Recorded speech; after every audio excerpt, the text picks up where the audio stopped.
All right. Good evening and welcome to a special meeting of the Norwich Selectboard. This is Wednesday, August 16, 2023. Recording in progress. I'm Marcia Calloway, currently. This meeting is being recorded. Marcia, you should move your microphone closer to you and Mary because we're not going to hear Mary on the recording if you have it way over there. Mary must be heard. That's a good point, Pam. The recording So has been very compromised. Okay, take two. Again, Good evening and welcome to a special meeting of the Norwich Selectboard. This is Wednesday, August 16, 2023. My name is Marcia Calloway. I'm currently serving as chair. I'm joined in alphabetical order by board members Roger Arnold, Mary Layton, vice chair, Pam Smith, that's alphabetical, and Priscilla Vincent. And the interim town manager, Brennan Duffy, is with us tonight by Zoom. This meeting is being held in the Tracy Hall meeting room and via Zoom with CATV Jam broadcasting live on YouTube. The agenda and packet materials were distributed via the Norwich listserv, and they are also available on the town website under the Select Board tab. Brennan is monitoring admission to our Zoom platform. No one will be admitted unless we can see a full name displayed. Before we begin, as you know, this special meeting was called for the purpose of discussing Tracy Hall heating. This is not a new issue, but it is a difficult one. Let's remember that everyone has the best interests of Tracy Hall at heart. Everyone remembers our town vote on Article 36, and everyone is acutely aware of climate change and how we got here as a world. So tonight and always, we have to model productive civil discourse, and we have to understand that everyone has a valid point of view. The procedure, as always, is that everyone must focus their remarks, speak clearly and loudly so that everyone can hear what is being said, and refrain from sidebar conversations which can impair concentration and everyone's ability to hear what's going on. If the audience members want to talk with one another, I would ask you to please go out to the lobby by the stairs to do so. Members of the public who are attending in person and are recognized by the chair to speak, please come up to the table in front of us so that remote participants can hear and see you. For remote public questions or comments through Zoom, please raise your hand to be recognized by the chair before speaking. For questions or comments through the telephone, press *9 to raise your hand and *6 to unmute after being recognized by the chair. I will monitor. Brennan is monitoring the Zoom view to acknowledge participants. No, I'm going to do that. Acknowledge people who wish to speak, and we will reach everyone who wants to comment. The order will generally be select board members, then members of the public attending in person, and people participating remotely through Zoom. Consistent with our rules of procedure adopted in March of this year, the chair may suggest commenters conclude their remarks within 3 minutes. Public comments for items not on the agenda should be offered after we approve the minutes. So, do we have a motion to approve the agenda for this evening? point of order, could we remove that tab from Brennan's face? Yes. 1 second, it's just showing us the Right, thank you. Okay, I move to approve the agenda. Thank you, Mary. Do we have a second? Second. Second by Roger. All in favor? Unanimous. And I have to stop for a second and say, are you all set? Thank you, Ralph. Thanks. Sorry, we just got off and running here. The next item on the agenda are the minutes. These would be from August 2nd, 2023. Do we have a motion to approve the minutes of August 2nd? I will, but I also have a suggested amendment. But maybe I'll just start with the basics. So I move to approve the minutes of the select board meeting dated August 2nd, 2023. Thank you. Do we have a second? Second by Pam. And conversation, discussion? Yes, I noticed that Mary Gorman, our citizen, had very nicely provided us a list of venues to send our RFP for a search firm for a town manager. But since it's Mary, it got mixed up with me. Oh, So it's actually Mary Gorman. It's not me at the minutes to do with the town manager. Sorry. Okay. Closer to you. I say it again. Is it working? Okay, from, It's I can't tell. It's microphone is recording. can you hear in the room, Will? okay. Need it louder? Yeah. I got a playground voice. I just said that it was Mary Gorman who provided a list of venues or firms where we could send our RFP for a search firm. It wasn't me. It was stated incorrectly in the minutes. I think Ralph's got it. He's on the case. So that's my amendment. I don't know if others have Do amended. the corrections, and I don't know where you're referring to. Can you give me a little more? It was near the end, right? Oh, except Leighton's suggestion, it was Mary. Thank you, Pam. I'll take care of it. If you don't want to change things, that's fine, but I believe the system is that I don't make corrections. Yeah, I It's may. Pam, that's right. Pam will send it. Pam knows where it is. So, Okay, I got it. thank you. Are there any other corrections to the minutes? No? All right, hearing none, I'll call the question It is as amended though, as amended. which I agree to, and I assume Yes. you agree to. Okay. Okay. Call the question, all in favor? Unanimous. Thank you very much. They're approved as amended, and Pam will take care of that. All right, the next item is public comments, and this would be for items not on the agenda. Stuart Richards.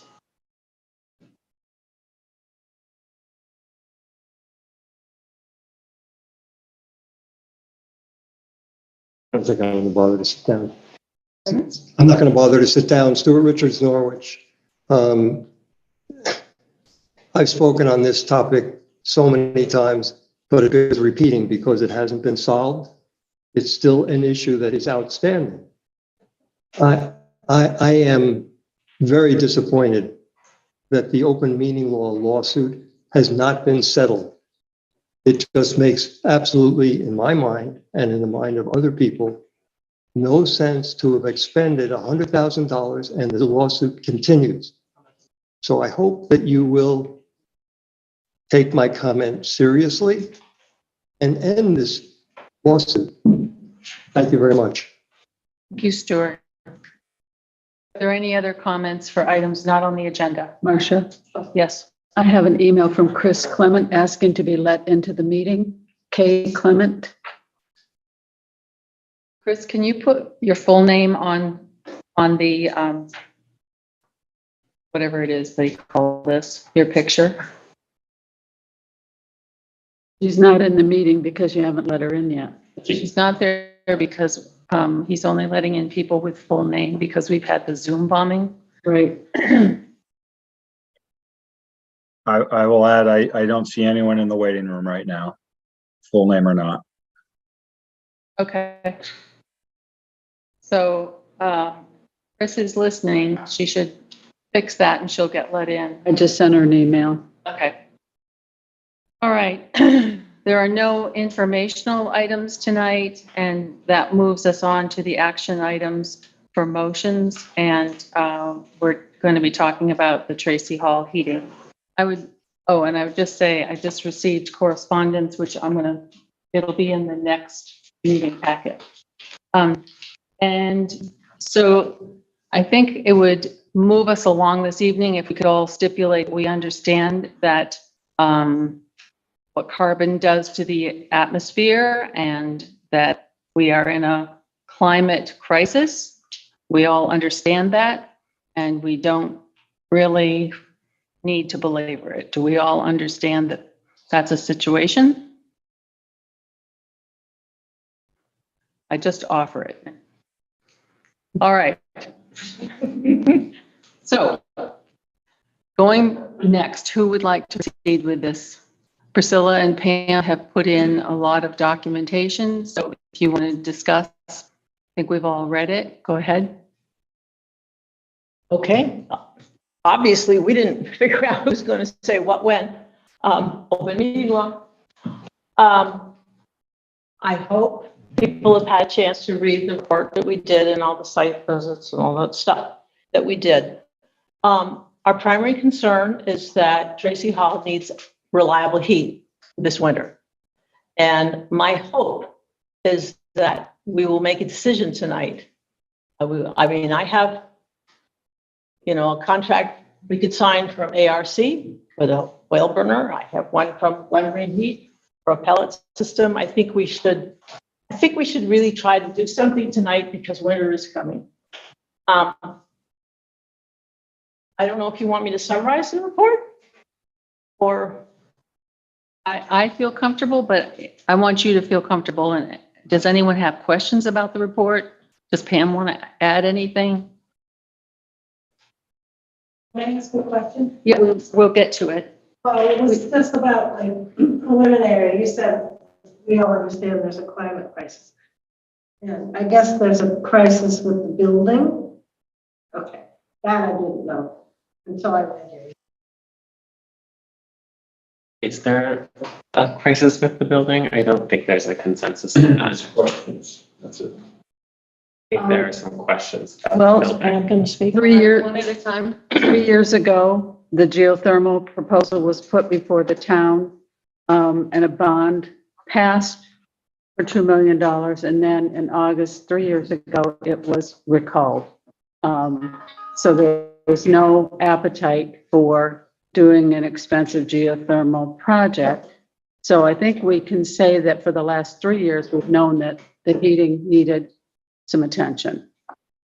And we have been told by our maintenance person that one boiler is down and the other is functioning, but for how long, no one knows. So I would say that that probably puts us in a crisis situation if we don't know that that second boiler can even be repaired. And we've not gotten a determination on that I've heard. Just speak up a little bit. Sure. Thank you. So with that in mind, Priscilla and I did a lot of research. And as you know from reading our report, we looked at the pellet stove at the pellet boilers at the Montshire, a museum of science. They decided that that was a good solution for them. We looked at wood chips at the Richmond School. That's probably not a good solution for Tracy Hall. And like I said, we already have fuel oil. Nobody wants to continue with that because it's so dirty. And the geothermal has been voted down. So out of all of the solutions that are available to us, we have fuel oil rejected, propane only 24% cleaner than fuel oil. Natural gas is not available to us, and that takes us to wood. Cordwood is not a solution. Wood chips are not a solution. So then we come to pellets. Pellets are 92% reduction in emissions over the fuel oil. I'm sorry. It's in our report. It's one of the attachments. So that's why we came to the conclusion that we were recommending the pellet boilers. On the topic of whether we ran other ventilation, I saw an engineer at Efficiency Vermont who agreed that was no requirement for us to have to upgrade our ventilation system if we put in pellet boilers. And I'm satisfied with that determination. So that's why we came to the conclusion that we should move forward with the pellet boilers. It seems the only logical solution, especially given the time frame that we're under. Roger. I have, many things to say, but I think it's what's really important is we speak with real precision on facts. The town of Norwich never voted for or against a geothermal project. The town of Norwich voted yes by a slight margin for a bonding request that yes, the amount was calculated towards ground source heat pumps, but it did not ask that content-based decision. So it is not fair to say that geothermal was rejected by this town. Okay, what was rescinded at a vote in August 2020, the height of a global pandemic, was a funding request for $2 million. It was rescinded. So it is the funding, right? The desire to obligate the town to bonding that has gone up and down. So I think it's not fair to say that geothermal was rejected by the town. But it's also important to say that, yes, the bonding amount was linked to the cost of ground source heat pumps and ventilation for the building, right? Which was the majority of the cost of that proposal. So that's $600,000 of that proposal, which coincidentally is very valuable in a post-pandemic setting, right? But I just want to say my point that I just want to make now is, please, we should speak with a precision of facts when we discuss these things, particularly since members of our community entrust us to do so and might not have all of these details ordered in their heads, right? So geothermal was not rejected by this town. I do disagree with that. Okay, you can do it after the procedure is that the board speaks and then we'll. So, and I'm happy to talk about like your report and more of the details, because that's all valuable to do. Let's go. But I would a call for precision and clarity. Okay, Roger, we have it. So now we'll go around. Mary next. I think we had talked at a previous meeting about our situation in Tracy Hall, that we had framed it that, and I think it's true, we have a very high pressure, short-term problem. Winter's coming and we've got very old boilers. So that's kind of pushing against us. And then we also have a long-term problem, which is that Tracy Hall was last renovated, I believe, in 1993 or 94, and it's very worn out. And so I think it's important not to mix those up. Now, I've been advocating for putting the oil furnace back in, which has not been going over, but mainly because I thought we needed a placeholder. Let's kind of fend off freezing all the pipes in Tracy Hall and having to ask people to work remotely and all the disruption that would come with a heating failure, to try to create some time so that we could get a larger renovation organized. So there's that. There's sort of the short term and the long term. And there's also there's a vision of what do we want this place to be. We want this to be a healthy place for our workers. I think many in town would say, if at a reasonable price, you can get this as carbon free as you can, that's a good value. I think a lot of people in town want that, and they don't want it to be exorbitantly expensive. So I do think we have some, if we wanted to, our surplus from the ARPA money, there's grant opportunities. There's a chance to do this without it having such a large price tag. And also, I also appreciate all the work that went into the reports and the hours that you spent touring the facilities and talking to vendors. And one thing I was quite intrigued by was the backup system for the wood pellets, which I believe would be like a propane system. I think you said our normal oil boilers put out 643,000 BTUs, and the backup would put out 200,000, which would keep the pipes from freezing. So if we had that pellet system, we'd have that backup. What I'm saying is, if we could put something in temporarily so that we didn't overstrain our oil burners that are there, what if we put in a propane system just to add enough heat, not to strain oil burners enough, something that we could rip out later when we have a more comprehensive plan that actually makes sense. So that's kind of my take on it. And I think that your report is immensely valuable, going around and talking and seeing what's practical. And also the pellets do emit less CO2 than oil. I think that's a great direction to go in. But I think that personally, I think we should go farther, especially because the whole building needs a comprehensive redo. We should go as far as we can to reduce that carbon, in my opinion. So, and I had read the report. I have like 9 different things. I don't think anybody wants to skip through that tonight. But And one thing I also think is really critical is the part about what can we actually do? And I know Pam had found a person, Rachel, the engineer at Efficiency of Vermont. And I find that very puzzling because we've had two pieces of advice that were sort of opposite to that. The EEI, energy efficiency people, and also Jeff Grout have advised us that if we put in anything other than an oil burner, it would trigger code violations. So I want to get that straight. And I don't want the person to come to talk to code violations or, code requirements with us who's not from the actual agency that makes the decision. I don't want this to be, a hopeful thing.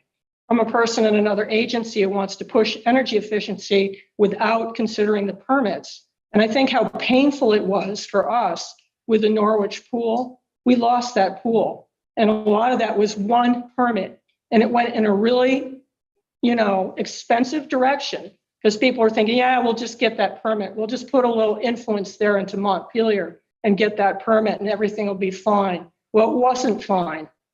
And it didn't work. And I don't want to go down that same road with this. So the permitting part to me is really important to get that straight. And I don't know, and it might be that if we talk to the agency that gives out the permits, there might be kind of a temporary solution that would permit an oil burner or a pellet burner. But I think it's really important for us to get that piece straight, like right off the bat. So that's the bulk of what I wanted to say. Can I make a few comments before we go back around? I found what you wrote very interesting. For me, it raised a lot more questions because of the suggestions for not really understanding how much retrofitting would be required for certain things, moving stairs, taking out piping, putting in some sort of a silo, what should be done with the attic and how that would affect the how cold it is up there and the snow load and whether the roof could sustain it. It just seems to me that there's a lot of questions and we can't really be sure of the cost. I'm also concerned that no matter which way we go, we're going to need a backup something. So that means that if we made a change now, we'd be buying two things. And that seems a little bit expensive. Taxes just went up. We're going to have everybody's house reappraised and the taxes might be affected again. And we've got the school tax that apparently is going to be changed. So I think whatever we do has to be really thoughtful and New England savvy. We have to not spend a lot of money if we can help it, because it's going to be some money. I also think that I'm really interested to see what an expert would say, because this is complicated. And I'd like to know, based on how we use this building, the age of the building, how we might want to use this building in the future, what's the best heating system that we should be employing, and then move in one direction. And finally, I'm concerned because I don't think that there's been an expert that's told us that we don't have a heating system. We have a heating system. Maybe it's on life support, but it's working. And we've got Ben Trussell is our life support guy that's been working with it, and he seems to understand it.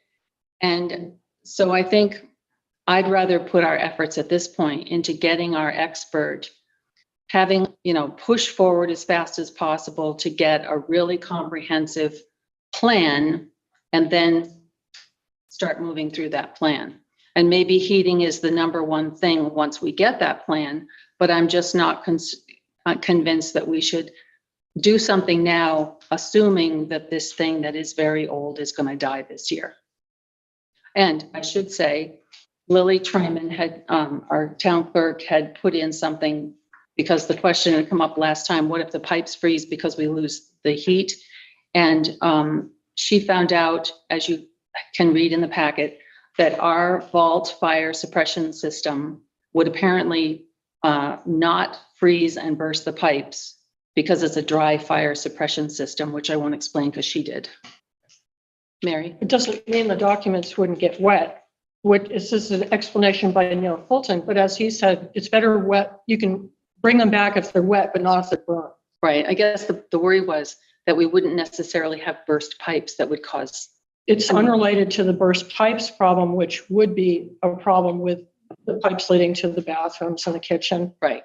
But hopefully not. And actually possibly the rest of the sprinkler system, which is, I don't think it's a dry system. So we have plenty of other pipes that could burst, Right. but not those. Right. So that's me. Do we want to go around again and then we can get the people? We'll get to you. Go in whatever order. I talked to Lily this morning about her fire suppression system. And she said, yeah, it's called dry. It means that the water doesn't immediately come out of the heads, but it would come out of the sprinkler heads. It would just be a little delay. So it's not really dry. The idea of a grand plan, I think very much we need a good plan for this building, which is why I suggested we try to find an architect or something, and Brendan has sent out an RFP. I don't know if anybody's replied yet, because that is the best way to proceed. But I don't think we have time to wait until we've hired an architect / engineer and got the plans. We were concerned last winter that the heating system wouldn't make it. There was an alarm with smoke and stuff earlier this year. To me, it's quite urgent that we get a reliable heat source in for this heating season. We could spend $35,000 and put in another boiler. The advantages of that are it's a very reliable system. Ben would be very happy with a new boiler. I asked him this morning because he knows them. He knows how to tinker with them, fix them to avoid expensive service calls. He would be delighted with that.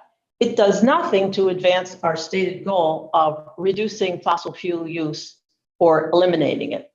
And it would be a short-term patch because we wouldn't want to keep it for any longer than when we figured out what we were going to do was not fossil fuel. So I think $35,000 spent like that, $35,000 of taxpayers' money is not nothing. And I personally don't want to spend it that way.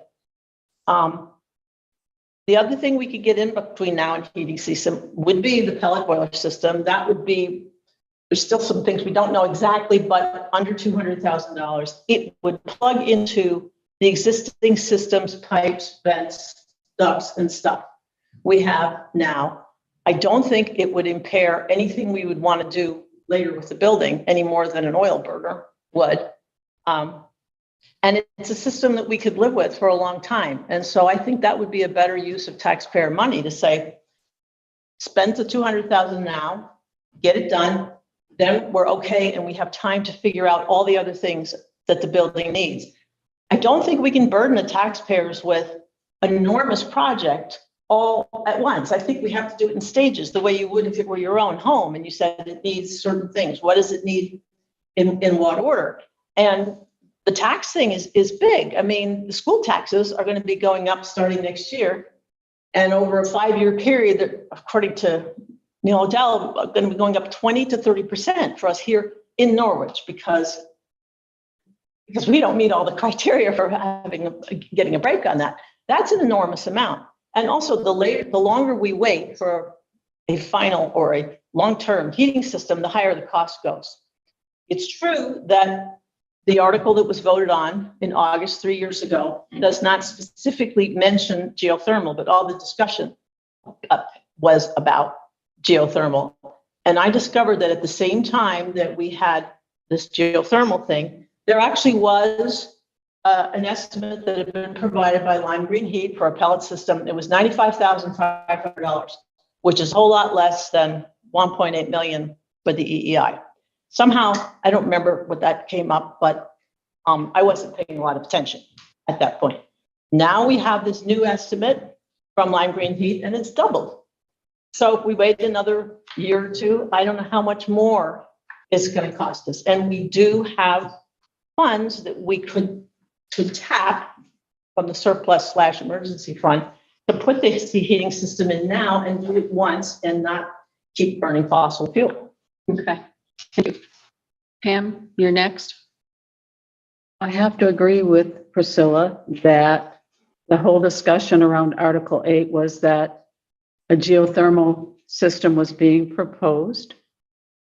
And to a person, everyone I've talked to has said that they rejected geothermal.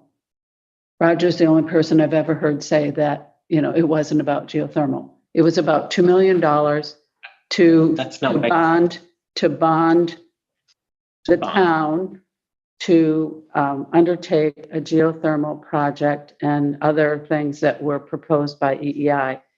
And in the email that I have from Rachel Mascalino at Efficiency Vermont, I'm trying to put my hands on it. She said that a competent engineer, and she knows the engineers at EEI, she said they would propose doing a ventilation system as a part of a complete overhaul of the HVAC system. But when you only replace the boilers, that does not trigger any kind of code violation for the ventilation. Thank you.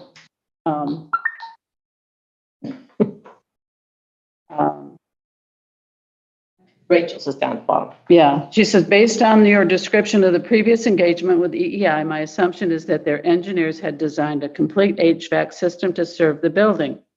A licensed professional engineer would have proposed mechanical ventilation as part of this that was compliant with the ASHRAE design standards.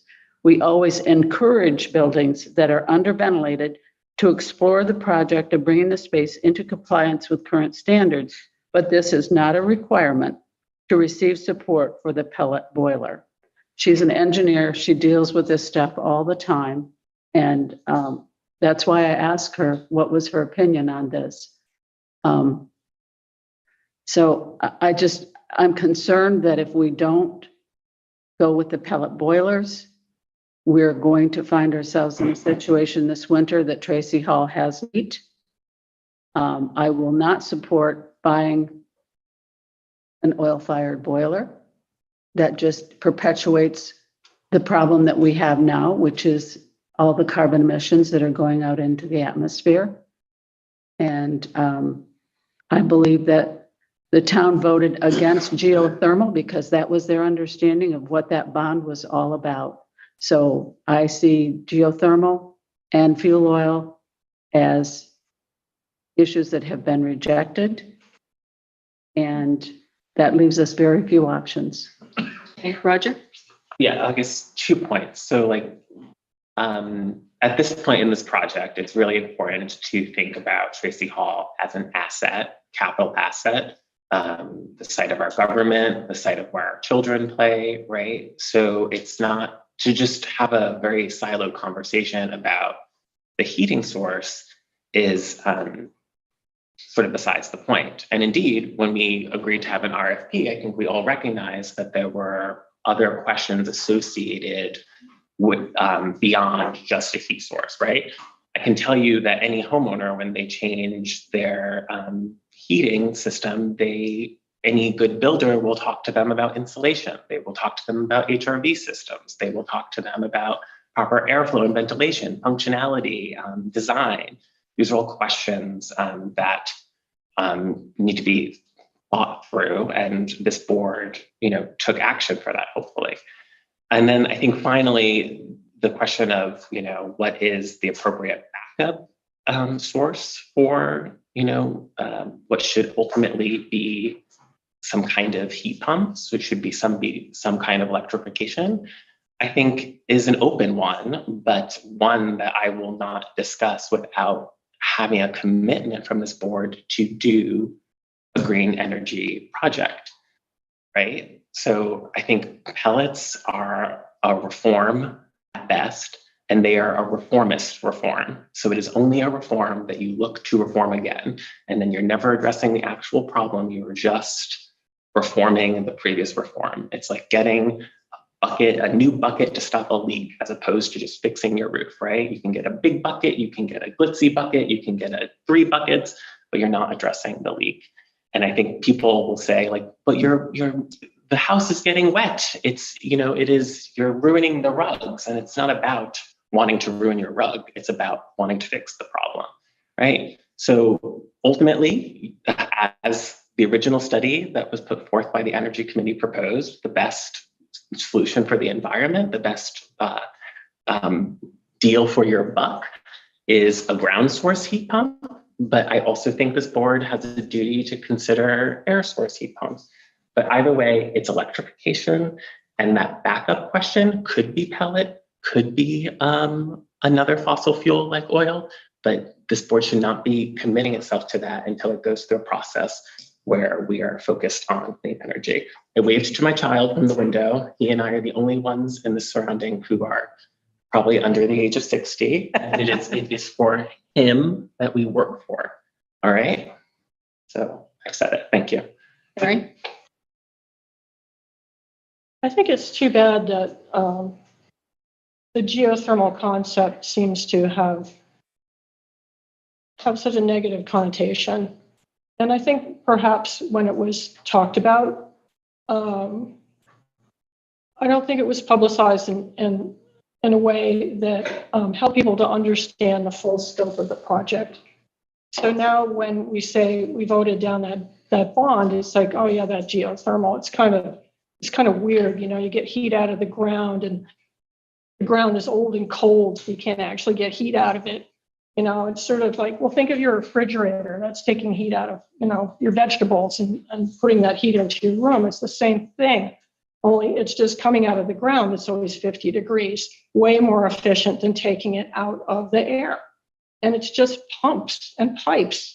It's a pretty simple system. It is a simple concept, a simple system. And the report of that Pam and Priscilla put out, they were saying, well, where are we going to put those wells anyway? And they actually were, it was proposed that they go in the driveway. Now there was controversy about that because you'd have to get an easement, but it wasn't like there wasn't a place to put them. I found that to be just a little irritating, and they're just wells. People drill wells all the time for water or whatever. So that's physically not very exciting. It's a bunch of wells, it's a bunch of pumps, it's nice and clean. It's the most efficient kind of heat pump. And that's the direction I would like this to go in.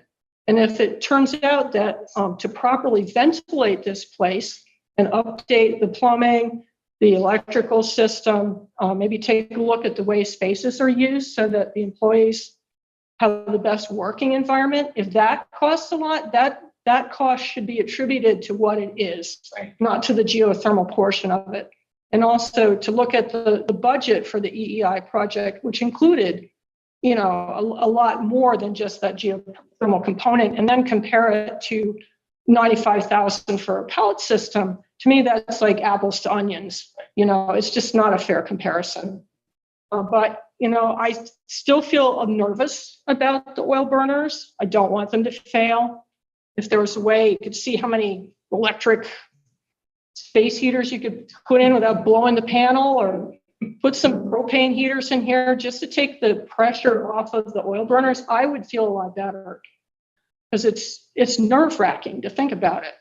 But I think we've got a short-term problem, and then we've got a long-term problem. And I think this town can solve the long-term problem really well. We put our minds to it, get it organized, and get as much funding as we can so that the taxpayers are not whacked when they also have the tax increases from the school, and other expenses. Okay, so thank you. Now, I know that there are people who would like to have something to say, and I would suggest that we allow people to have 3 minutes to do that. And then I think we need to call some sort of a question and decide what we're going to do. Either, somebody have a motion to do something or not. But I think we have to come out of this meeting knowing that we're either going to be waiting for an RFP and find out what is recommended for this building, or we have to say there's 2 people who definitely have been proponents of pellet stoves. Do we want to do that? But I think we need to be able to make a decision that we're going to either go with what we have at the moment, or we're going to do something else, or we're going to wait for the expert to tell us what's best. And then we need to move on to other work. Right. So I guess, Mrs. Pond? I can't remember if there was somebody before you. Come to the table so that people at home can see you. I just want to mention a resource that is the Upper Valley Music Center in Lebanon. 2 years ago, we spent $400 for a whole new HVAC system for a building that was built in 1812, had a dirt floor cellar. There was a lot, but because it's a music school, we ended up, this new system uses air-based, I forget the term, heat pumps. I would rather have the geothermal, and I would imagine the select board should be able to educate Norwich residents about that and how it works and what the value is. At any rate, the point is that now the building, we save a lot on electricity because we had to bring in three-phase electric entry. I don't know what you have here, whether it's two-phase. Phase. It's 3 phase. Right. It is already three-phase. Anyway, each room, each of the little music studios in the building is individually, has a thermostat, has a humidity control of its own. It's really, really wonderful. And we feel we're set for the near future. And so I would like to see, if at all possible, some kind of stopgap measure for the winter, and then really do it up right. And of course, the system wouldn't end up being the same as the Upper Valley Music Center, but it's a great resource. And we would be happy to have people come and take a look at what we've done and talk to us about that procedure. Thank you. Judy, did you say $400? $400,000. 400,000. Said 400. She did. Forgot the K.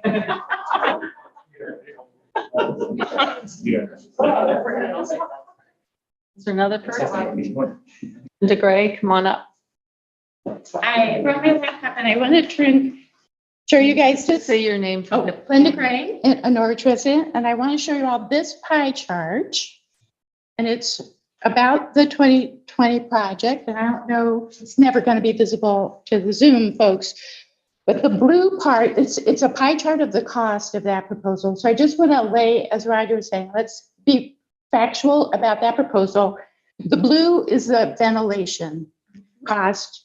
The orange is the ground source heat pump, the geothermal cost. I want you to know. Can you announce the percentages? Oh, yes. I cannot see that graph. Right. 51% of that project cost was for central ventilation, which the building has no mechanical ventilation. 22% was for the ground source heat pump part.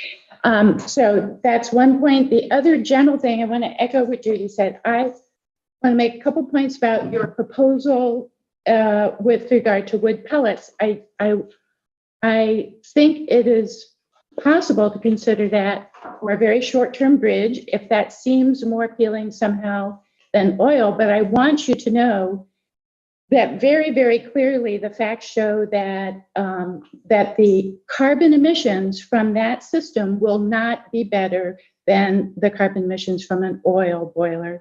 So I think you're thinking of it as if it would be an improvement. I think the facts show, and I sent you all a memo with a number of different citations, that that's not the case. And then in addition, then you have different prices for those. So in terms of short-term options, I think you have potentially a replacement oil boiler. You have a repaired oil boiler.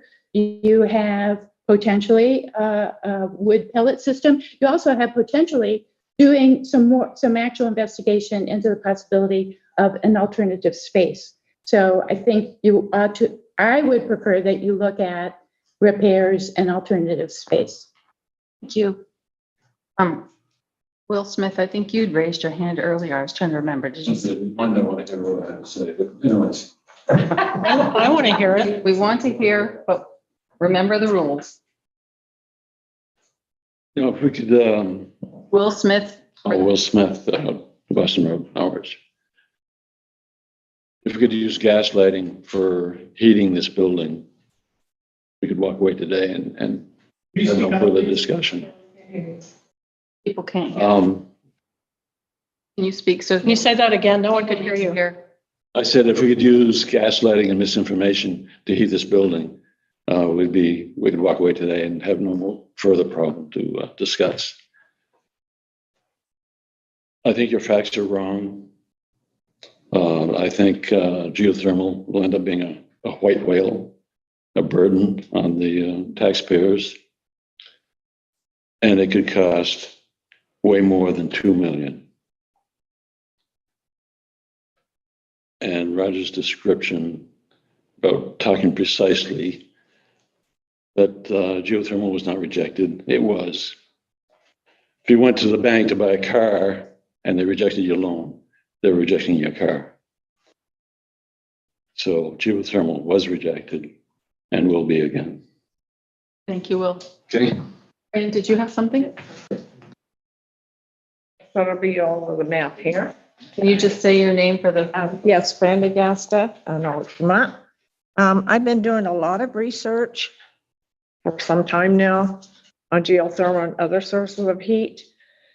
And I wondered what the downside to geothermal could be. And this came from the U.S. Fish and Wildlife Service. And they said air and water pollution are two leading environmental issues. Additional concerns are safe disposal of hazardous waste siting and lab, if I can pronounce, subsidence, which means, I'll find it over here. And subsidence. S-U-B-S-I-D-E, yes, okay. It's a gradual settling or certain sinking of the Earth's surface due to the removal or displacement of subsurface Earth materials. I could go into more, and it can cause damage and small tremors to surrounding foundations, and cracks could cause a crack in this one, if that's the case. I was concerned about the type of pollutants that could come out of the air and the water discharge. The discharge of gases in the steam, the major offenders are carbon dioxide, which surprised me, hydrogen sulfide, although methane, mercury, radon, ammonia, and boron can also cause problems. Now, I know the U.S. Fish and Wildlife Service, they're more concerned about plants because a lot of this water is discharged into rivers and streams and, contaminate our land. So I didn't know there was that downside to it. I tried to call many different agencies in the state of Vermont to find out whether the buildings like ours might have geothermal, and nobody could tell me anywhere there was one. I called at the Montpelier level. Then I saw this, when I was searching, I saw this, what is it called? Renewable Energy Vermont. Maybe some of you are familiar with them. And they advertise geothermal heating and cold climate heat pumps. And so I had a very long conversation with them up there. And they are promoting cold climate heat pumps over geothermal. I was surprised about that too. So I asked him why. And I talked to him again today, by the way, to confirm that my information is correct. He said because they both are carbon, they level the carbon filter, lower them enough. But one is so much costlier than the other. And right now, Vermont is prevalently going toward the cold climate heat pumps. It's a cold air. It's like an air conditioner. Air source? You built it. Air source heat pumps, do you mean? They call them cold climate heat pumps. And they are air source heat pumps. That's Yes. what they are. Right. Now, like I said, I'm not an expert. I'm trying to listen to experts. There are other sources of heat we might be able to consider, like having a dual system, would be radiant floor heat, which is very lowers, almost kills the carbon print too. And I won't give you, I've got the information here. There's different types you can use and different floorings you go over. And I know people that have them in their homes and bathrooms, and they love them. It's always warm. And I guess I'm just worried about cost and I'm worried about damage. And we have a school right next door. If we have pollutants contaminating our water and our air, we should be concerned about that. So, Thank you. okay, and I'll give this to you if you pass it out. Okay, Jack, Thank you. put this in the packet next time if you want. Hmm? You want us to put it in the next packet? Thank you. Uh-huh. I'm Jack Bushman. I'm a resident of Norwich. I was the chair of the Article 36 Task Force, as well as the chair of the Solid Waste Committee. And I am a former retired journalist with expertise in climate change as the result of my career profession. Speak up, so. Yes, I will speak up. First of all, I'd like to alert you to the fact that the previous testimony about a fish and wildlife study was about geothermal energy, which is when you push a well deep into the Earth's surface where the lava is and take the steam rises through the geothermal and drives a turbine to produce electricity or zoning heat.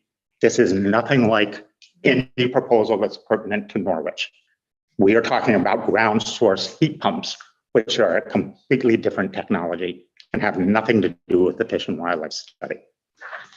I'm sorry that I get agitated sometimes and I'm not as polite, and You must be polite, but you can take your time. thank you. So the Article 36 Task Force had one simple recommendation, which you could do tonight if you wanted to, which is that for all major town actions or decisions, there should be a climate impact statement associated with it so that we know that you considered the climate impact and what you think the climate impact would be. If I were to write a short climate impact statement for pellet heating of a large building, it would say something like this, which is from a science report. The immediate impact is an increase in atmospheric CO2. The payback time for this carbon debt ranges from 44 to 104 years, depending on the forest type and forest practices, assuming the land remains forest. Assuming biofuels are carbon neutral may worsen irreversible impacts of climate change before the benefits accrue. So the question, what is this proposal going to do for our carbon footprint? The answer is nothing.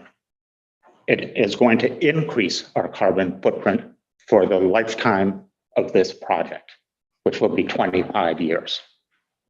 After 45 years, if you were still running a pellet stove, the woods would have grown enough that you would be at break even. A separate scientific study, and all scientific studies that I've been able to achieve make the same point. Burning biomass for energy creates a significant initial increase in carbon emissions, which is only balanced by regrowing the trees. The net impact is to increase global warming for at best 1 to 2 decades, and worse, centuries. This carbon payback period matters because CO2 emissions are higher during this period than they otherwise would have been. They also increase the risk of reaching a climate tipping point when a small rise in global temperature prompts a large and potentially irreversible change in the global climate. So I would like that any report that discusses pellet stoves and any action recognizes or discusses this problem, that it would increase our carbon burden in the atmosphere for the next 20 or 25 years. It does exactly what the Article 36 Task Force recommended not doing.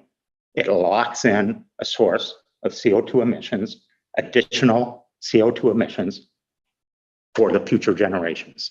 And it's very important that we deal seriously with this because 20, 25 years from now, it's going to be a lot worse than one road in Norwich having to evacuate its houses, than every apple farmer in Norwich losing their apple crop, and the public health authorities warning us that if you're vulnerable, it's not safe to go outside because of the Canadian fires. All well understood climate disruptions. Now, I would ask you to read carefully the discussion and conclusion of the document which I tried to bring to the attention of the select board. And it does require you to sit down and read the discussion and conclusion, which gives you the 7 reasons that it's not safe to assume that burning pellets is climate friendly. First, it injects CO2 into the atmosphere. Second, the first impact is atmospheric CO2 creating an initial carbon debt. Before break even, it's higher than it would have been. Remember, this is a separate study, peer reviewed in environmental research letters, including potentially irreversible impacts that may arise before the long run benefits are realized. The carbon debt incurred may never be repaid if development occurs in the lands where the forests once were in the next 20 or 30 years. Harvesting existing forests and replanting of fast-growing species can worsen the climate impact. Sixth, growth in wood harvest for bioenergy causes a steady increase in atmospheric CO2 because the initial carbon debt incurred each year exceeds what is repaid.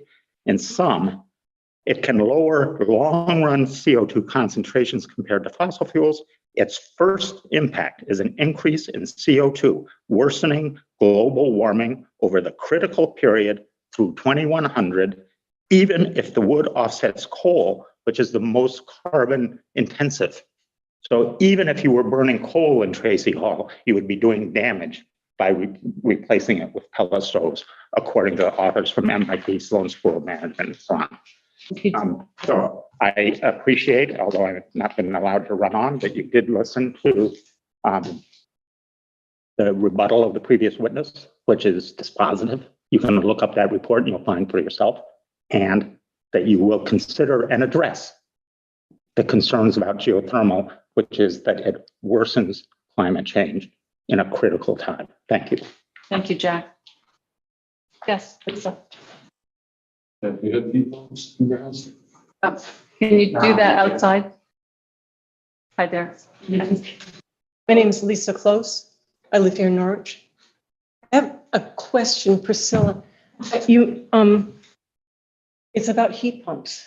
So when we moved here a few years ago, bought an older house, and this is going to sound crazy, but it had an old oil burner. We put in panels on the roof, we put a tracker on the lawn, we put in a heat pump. We did purchase a bunch of space heaters, and I did run them, and I blew a few fuses. So we sort of tried a bunch of stuff, and my question is, I haven't heard a whole lot about heat pumps, but thinking about my own situation where we couldn't afford to do an entire retrofit, just like what we're kind of looking at doing as a town, but to cobble together some things that worked. I like the solar, but we wanted coolness as well, and the heat pump so far has worked really well. Can you do heat pumps in a building this size? Can that be the backup or something for, when I've only been looking at this for 2 months. I don't know anything about heat pumps. Okay. Judy Pond's an English teacher. I'm an English major. I have them, and the music center has them. Yeah. We use them for both cooling, dehumidifying, and we also have ventilation. And so that was one thought, is just to ask that question, if that might be a way to cobble together a nice system that gets you heat where you want it. Point of information, the 2020 proposal that we're talking about with ground source heat pumps. It's the heat pump, So that was a whole heat pump. ground source heat pump. Would provide heating and cooling. Yeah, and I think that sounds pretty good. I was thinking that if it was too much of a hurdle to get over for that cost initially, we heat and cool part of our house with the heat pump, and then electricity adds to the heat in the other part of the house. So maybe that's a way to get through the first year or two in a more financially reasonable manner. If in the places that are most sensitive, like pipes freezing and so forth, maybe the air sourced, that's not what we called it. What is it called? Air sourced heat pump? Probably have air source heat pump. Air source heat pump, yeah, right. Put in those for those areas, and then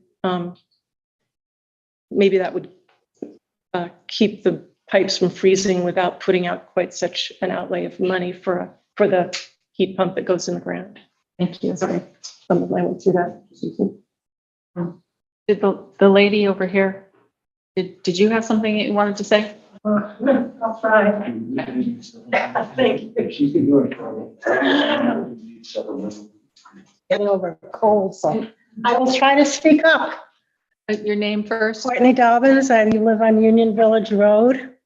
I have air source heat pumps and solar panels and no fossil fuel in my home. So that's where I'm coming from. I've dedicated the last 15 years to changing over gradually. And I had the energy audit done first to see where I could tighten up my home. So now where I'm going with that is this building probably needs a lot more insulation. The seal in the ceiling is most important. I think that was included in this estimate for the, I'm confused whether it's ground source heat pumps or geothermal. EEI, that was the firm. Ground source heat pumps. Yeah, okay, ground source heat pumps, that's different than with geothermal, but that kind of leads me wondering, I voted for it.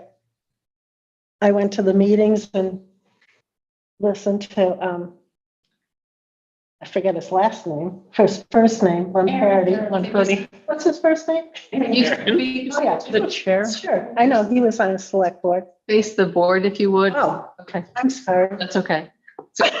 Can you come to the point?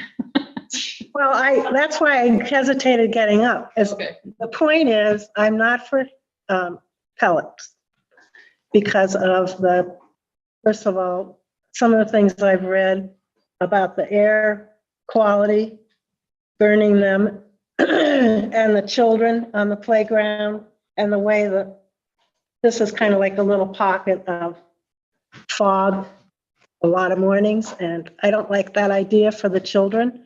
Another point is, I didn't understand that the oil burners are really in question. That was the first thing I'd heard. So I'm not quite sure what to say about, something to patch some kind of buying our time is what I'm thinking. And some people have some good suggestions. We're at the Norwich Historical Society, we are going to put in 2 indoor heat pump heads with one outdoor condenser. For the back part of the building, the front part's still going to be heated with oil because we can't replace a huge oil burner right now. And we've had it looked at in terms of weatherization and what we can do to tighten it up. Building energy, Brett Mellon is very good at coming in and giving a total, looking at a whole building. Sorry, I keep looking at everybody else.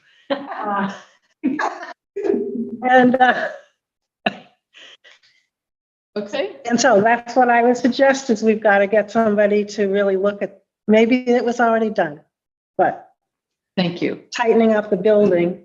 That doesn't have to be done before we replace the heating system, though. It just needs to be considered. Okay. And I think it was in that original estimate with the ventilation. It's really bad in here tonight. I don't know why we didn't open windows. Thank you. That's me. It's not too late. Excuse me. Please come up.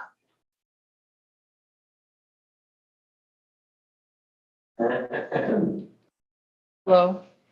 Just your name and that you're a Norwich resident, please. Brendan Klassen, Elm Street, Norwich. So, Priscilla, thank you very much for all your background. I think you said 2 months' work. Pam as well. Stimulates a very healthy discussion, and it's great. Very much appreciate that. And I don't think you're an energy expert, so you've really had to get on the steep learning curve. So thanks again. Thanks also to your contributions about geothermal versus ground-based heat pumps. They're often conflated and confused, and it's new technology, and that's the last thing we need is people to be confused. So that's great. My understanding of heat pumps is the air-based ones work quite well when ambient temperatures up to around -10, then they start to struggle. And then ground-based heat pumps are gold. They work brilliantly through every ambient temperature. So that's just sort of some contributions I wanted to make with my limited knowledge. We had a house in Connecticut many years ago. We considered geothermal, but it was astronomically expensive. So it's the same the select board and the town are facing now. So I think it's a terrific potential solution if you have the cash, but with the tax cliff coming and all these considerations, it's a very difficult discussion. And it's great that we're all here talking about this and hopefully learning more. The one question I had is the current operational status of the system as it is at present time. So is it failing? Is it projected to catastrophically fail maybe this winter? Is it stringing along on its last legs? Or how urgent is this? Is it failing now, or is it about to fail? I think it depends on who you ask. It has needed a lot of TLC, and we have a gentleman who's lived with it apparently for a while and has been giving it that TLC. Yeah. Last year, it got a little bit too warm and there was some smoking going on. And so I got called at 3 a.m. because the fire people were down here, but it wasn't a fire. So yeah, it's just something that I think we all know needs to be replaced, but we're trying to do it intelligently. But Roger? also there's two. So you're speaking of one of two. Both, I believe, are approximately or at least 25 years old. 29 years old. So that is a fact. We know that they're 29 years old. I think most people don't keep their oil burners for 29 years. You can imagine the efficiency rate is probably not very high. It's probably, but it was also, I know it was in the EEI report, so I'm not going to actually try to struggle and estimate. But we know that there's two of them. One of them is not operational. One of them is still operational. It's difficult to find parts for it, and it's 29 years old. Those are some facts. This is a big cliff coming. Coming, we're not sure it's here. Okay. Thank you. Thank you. All right, if there's no one else, there's been people, oh, yes, sir. Come up. We have people that we're going to get to on. Hi, Robert Kewer, Norwich. Can you spell your name for? Sure, Kewer. Thank you. So with the ground sourced heat pump versus a pellet stove, what we're not talking about is the fuel cost of the pellet stove that wouldn't exist with a ground sourced heat pump. So it's not fair to not consider the cost over the lifetime of the system rather than initial cost of the system. So that if we determine that we have to buy, $10,000 or $50,000 worth of fuel per year to operate the pellet stove, and consider that the pellet stove only heats and it doesn't cool, that we still have to have some sort of air conditioning system in here that needs to be paid for. So it seems like we should have a better understanding of the actual cost. Also, my understanding is that the library in West Lebanon has a ground sourced heat pump that they're using there. And did you guys contact them? We did not know about it. Okay. They put that in, I believe, 5 years ago, maybe, or Kilton? yes. I don't think that it's a good idea that we spew wood smoke into our valley here. When there's not an inversion in the atmosphere, maybe we could run the heater and then shut it down when, or keep it off when the kids are in school so that we don't, continue with this air pollution. So I don't think that the wood burning or oil burning or gas burning, it's all the same and should be considered the same. That it has a low cost of entry and a high cost of operation. The ground source or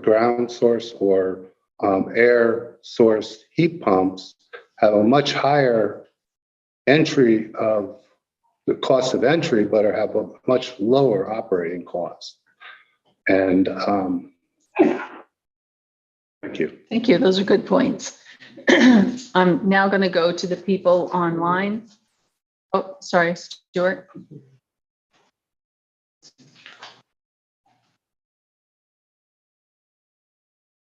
Good evening one more time. Richards, Norwich.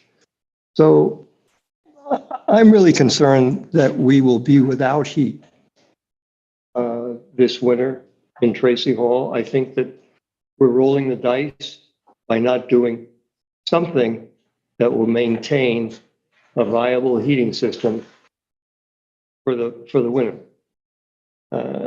I've heard concerns about the burners. One is operable, sort of, but we don't know how much longer it will be operable. So if we did something that was temporary, we would have the time to study and implement something that would be mutually agreeable. I don't think that there's been, at this point, and that's the reason for the RFP, there hasn't been a study that has given us a lot of information. I reflect back on the vote that was taken, and there's somebody who weighed in that knows, I think, more than anybody who's sitting here. It's a former state representative, Margaret Cheney, wife of Peter Welch, our current senator. She was very, very much opposed to the system that was proposed at that time. And I think that those who are knowledgeable should be reached out to get further information as to why she was opposed. And I don't want to speak for her, and I don't remember exactly why she was so opposed to the system, whether it was cost or whether it was whatever it was. So all I'm saying is that the winter is not that far off.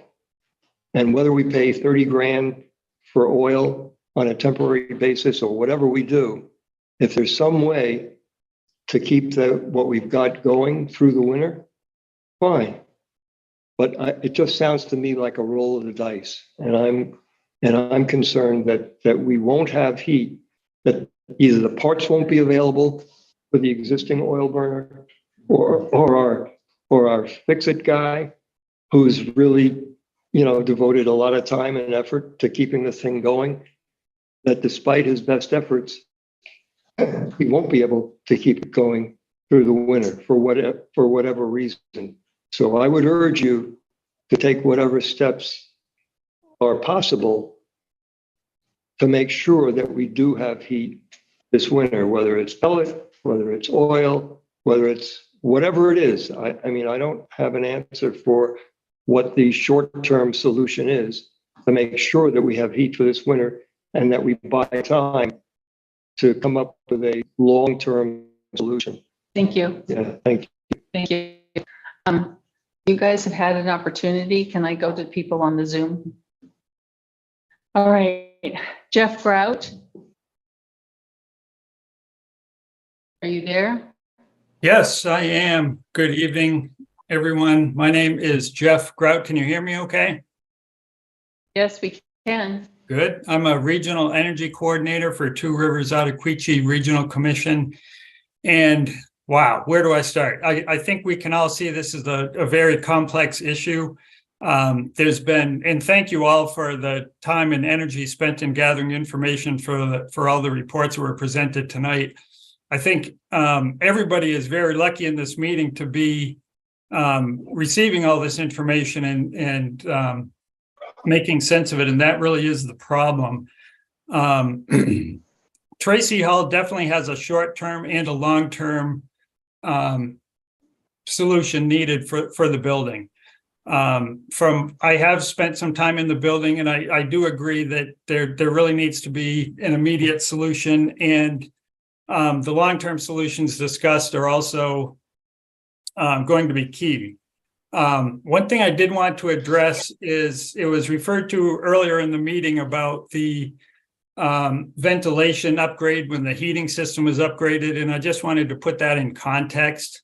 That was taken directly from the EEI report, and their point was that if a new heating system is put in that significantly changes the airflow or the way the building is heated, you really should look at the ventilation in the building. And ventilation, heating, that's very much connected. That's why they call it HVAC, heating, ventilation, and air conditioning. It's all in a system, it's all related. In my job, I work with Efficiency Vermont very closely, and there's really no disagreement here. The point in his report was, if you changed, again, the heating system significantly from what you have, which is now the oil burner with the existing piping and infrastructure and heating, that really should be looked at. One advantage, I mean, we might as well talk the pluses and minuses of the system. I don't want to take too much time here, so I'll be pretty quick. But one advantage to the pellet stove solution is that it is pretty much a drop-in replacement for the oil burner. You could still use the same infrastructure and it could go in place. So that was the point of the EEI report. If you're looking at a system that's going to completely change the airflow, you really should look at the ventilation. And this has all been brought up before in this meeting, even the ventilation in the building now is not in compliance. The health and safety of the employees is something that really should be addressed. And also it was brought up that in the EEI report, I believe it was almost half. I think Linda showed the graph, but I think it was almost half of that project was just for ventilation alone. So that's pellets, or that's that point. So I just want to be clear on that. You know, the one advantage of the pellet stove is that it could be a drop-in replacement. I haven't looked at all the specs yet. I'd have to look at that, but it could be. I'll focus on that. It does use a local source rather than fuel. I do agree with the gentleman. Thank you for that information, because I basically have the same information about pellets. Again, what the pellet stove would do, for example, it would meet the requirements of Article 36, which states take immediate action to reduce the direct use of fossil fuels. And pellet heating systems is a very efficient way to burn wood, but it's still combustion.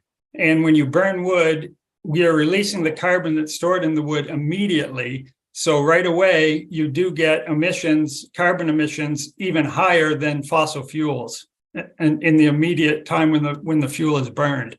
When they claim that the emissions of pellet fuel is a lot lower, that's over time. And what they mean is the time it takes to regrow the wood that was used for the pellets, that's very slow. So that's where you get 40 to 50 years, sometimes longer, to even get to carbon neutral. And that's when you start getting a carbon benefit, but that may be too late. I mean, this was all talked about before. So just wanted to be clear on that.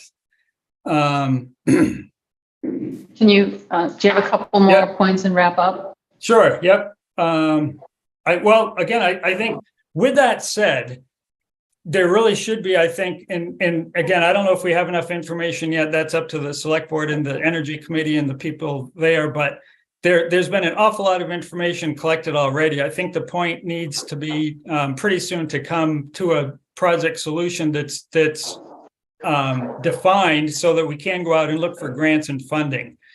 There's significant funding available for projects like this for municipal buildings, but what generally will be needed is a project definition. We do have in progress, I want to thank the select board, we do have a project in process, but it's not quick to get some specific requirements for a program that could fund them.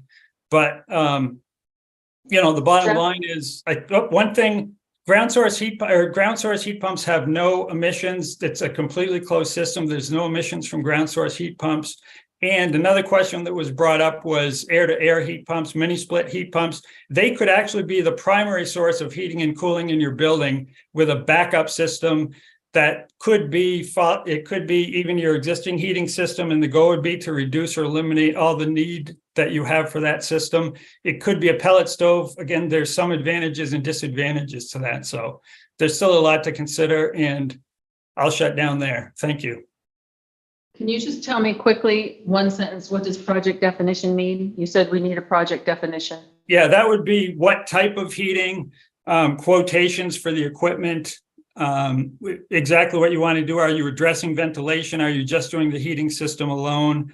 It was brought up before, any energy project, the first thing you want to do is a good energy audit, which has been done. And I think it's already been identified that weatherization is going to be key. That was brought up earlier as well, as far as insulating the building as much as you can, so you reduce the size of the heating and cooling system needed. But I do think it's been proven, and in use in homes and in many businesses larger than your building, that mini split heat pumps could do the work. You actually have some installed now that were installed quite a while ago that do heating or air cooling.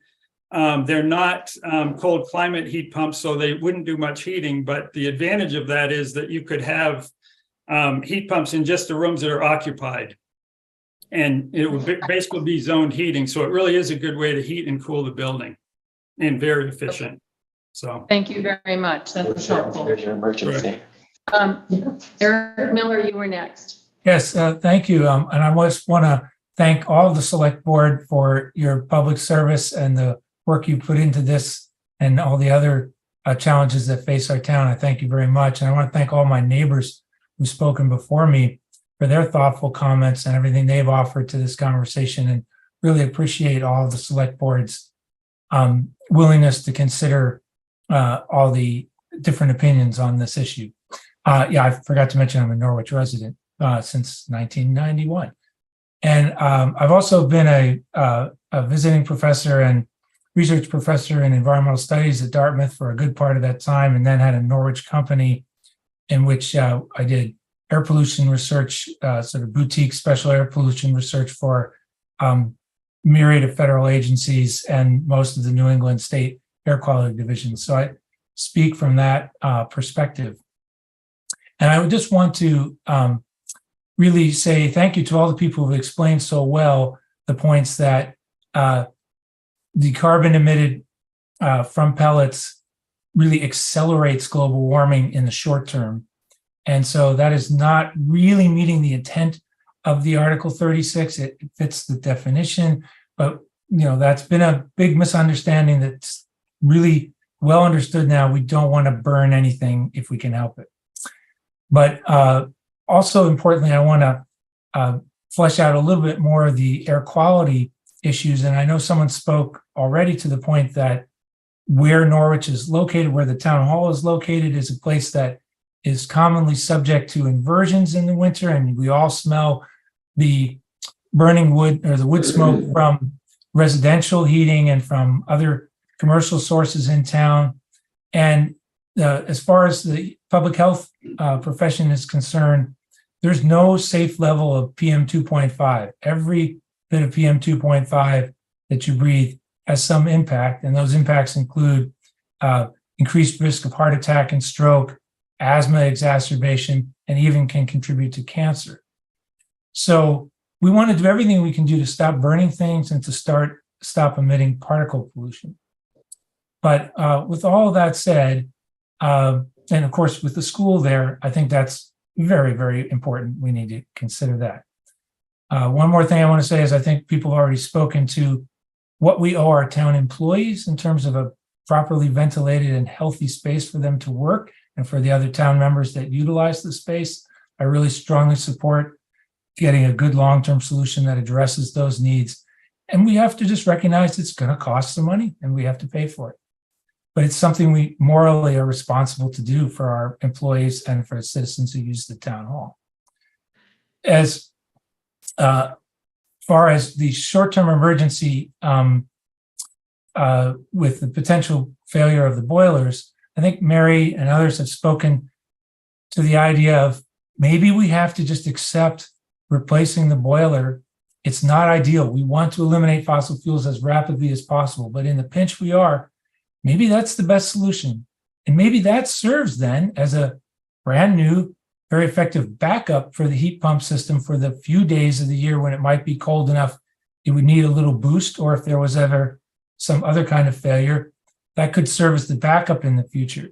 I mean, but I think that ultimately some type of heat pump solution is going to be the right answer for Tracy Hall, and that should be presented to the voters in a way that they can clearly compare it in the ways that were so well articulated with others as separate from the ventilation upgrades, as including the long-term running costs of any system, so we can compare over the lifetimes of the systems, the cost to the taxpayers.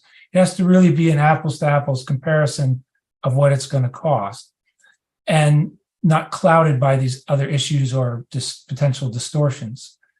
So I hope you will consider those thoughts, that short-term replacement that would buy you time for the long-term plan, but then ultimately lead to some type of better ventilation with some type of heat pump system.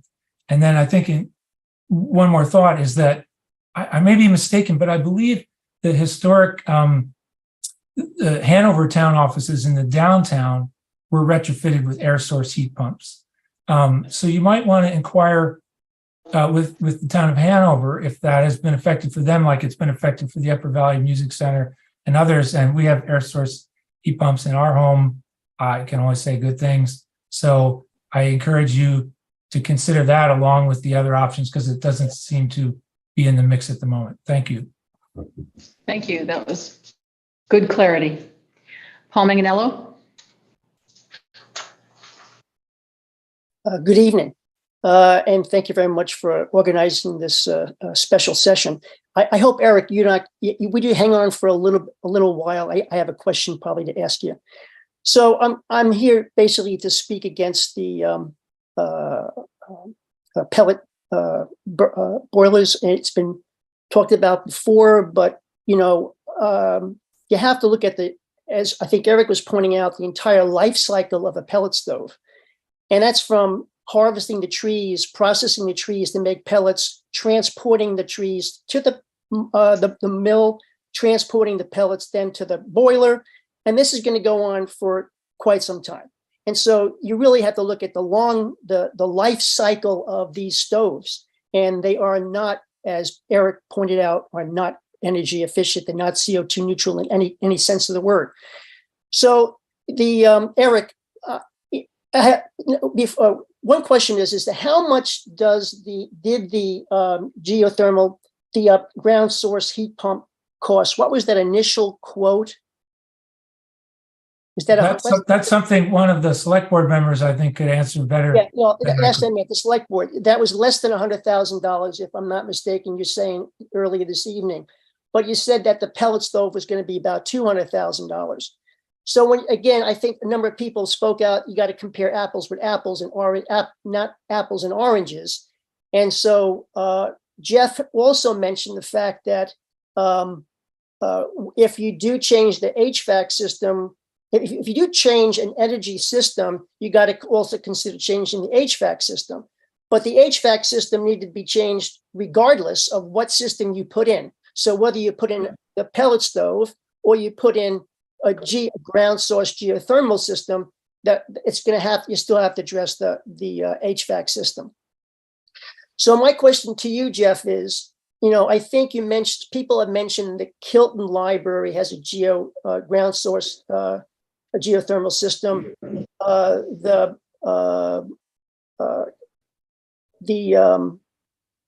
high school in Hanover, I think, had a pellet stove system. Wood chips. The college was going to have a pellet stove system, but they decided against it. And Jeff, if I'm not mistaken, Okay. Just a moment. Jeff is no longer on the call. I'm sorry, Eric, since you're at the college, if I'm not mistaken, didn't the college go with the ground source geothermal system? I mean, besides the other solar, and they have a pretty diverse energy portfolio, but I think they have a geothermal system, and they did that rather than build a pellet stove plant.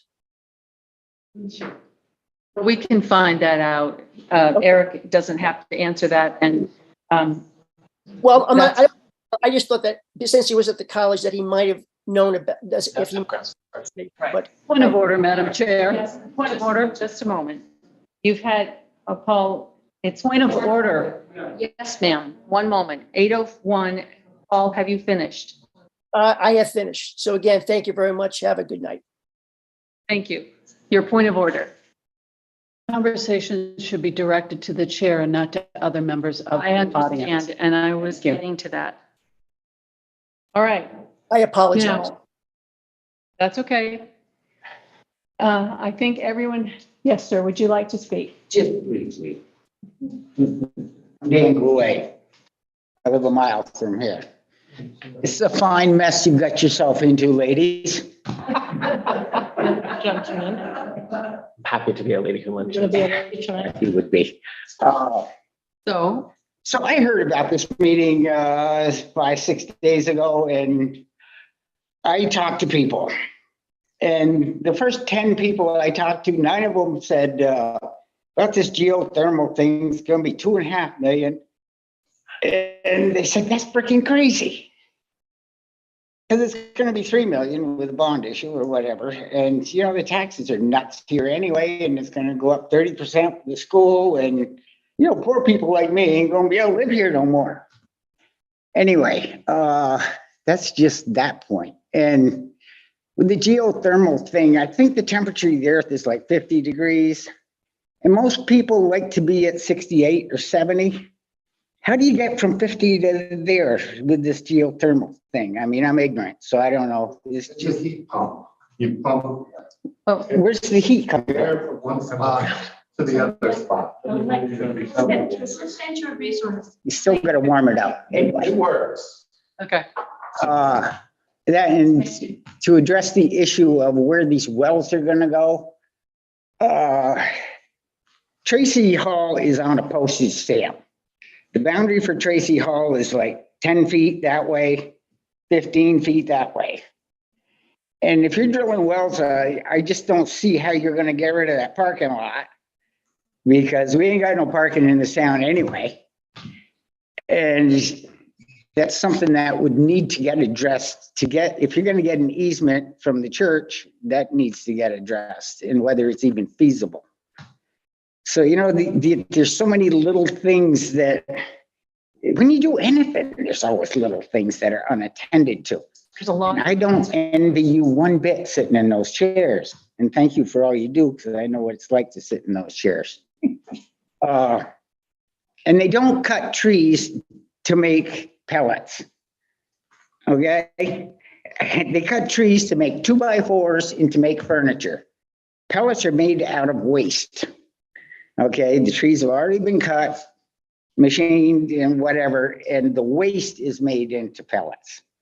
So, you know, you're not destroying the forest to make pellets. I have a pellet stove for 15 years. I love it. It heats my house. And, you know, I hear a lot of things about the carbon and all that, but you're not destroying the forest. The forest have already got destroyed because you want kitchen tables and chairs and 2x4s to build our Norwich houses. Anyway, I'm out of here. Thank you. Was this a rebuttal or something? No, absolutely not. I have a.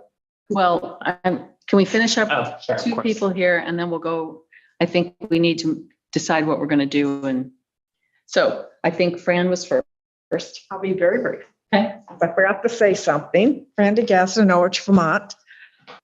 As I said, it was very difficult to find any place, any municipality in Vermont. Yesterday, I learned one, the Vermont Veterans Nursing Home. They installed geothermal ground source heat, and they have had nothing but issues. Cost overrun was way beyond what they expected. Retrofitting the buildings, because let me tell you, this place is beautiful, sprawled out on a campus. It's beautiful. The main building was built in 80 something, and then they've added on different buildings. The retrofitting has been a nightmare. And I can definitely get you more concrete information on that because I know somebody very well that works there Okay, in thank you. administration. Okay. Thank you. And Will, you can wrap up for us. Okay. Will Smith, We- West Road. I just want to suggest that maybe we get the people from Montshire Museum of Science, keyword being science. They have a pellet system, have them come up and explain their decisions and their research and the results of all this system they have installed. Okay, All right? thank you. Mr. Cure. Yeah. Two things. One is, rather than drill wells, couldn't we like throw some pipes into the leach field that they're building over there when they have that all dug up to, get our recirculation part of the heat pump? Heat and storage, is that what you're saying? Well, I mean, heat pumps work by making the ground colder. To extract what, if it's at 50 degrees, it goes down to 45 degrees.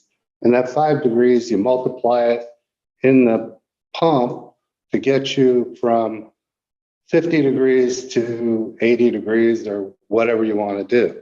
So you take a lot of small change in heat outside and bring it inside to a small area. So you have a much larger heat increase on the inside. So that's how you can go from cold outside, you make it colder outside, you make it warmer inside.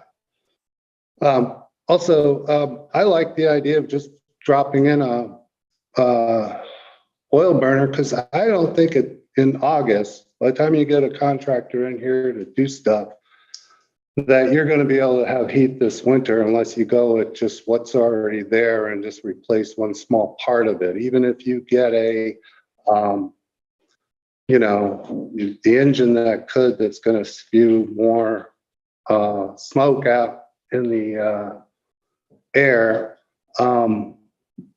wood burner, there's going to be problems because you're retrofitting another system and there's going to be delays because of, they didn't think of that when they go put this in, or there's no room for the silo or this, that, or the next thing, or you got to have this wood chips get from the silo to the burner. And there's a lot of questions. there's a lot of work to be done, so I don't see that getting a wood system in here would happen in the time by the time the snow flies. Okay, thank you very much. All right, I don't want to necessarily. I've got my hand up. Do you mind? Oh, no, sorry. Sorry. Thanks so much. Mary Gorman, Norwich Mary resident. Gorman. Yeah, Mary Gorman, Norwich resident. I think one of the things that's become clear from the discussion tonight is really there's no such thing as clean energy. Every energy source has complications and has downstream or very present negative implications for our community or communities far away that are where minerals are being sourced, where trucks are being driven, whether they're in Norwich or whether they're in Texas. And so I think that we all need to think about that as well.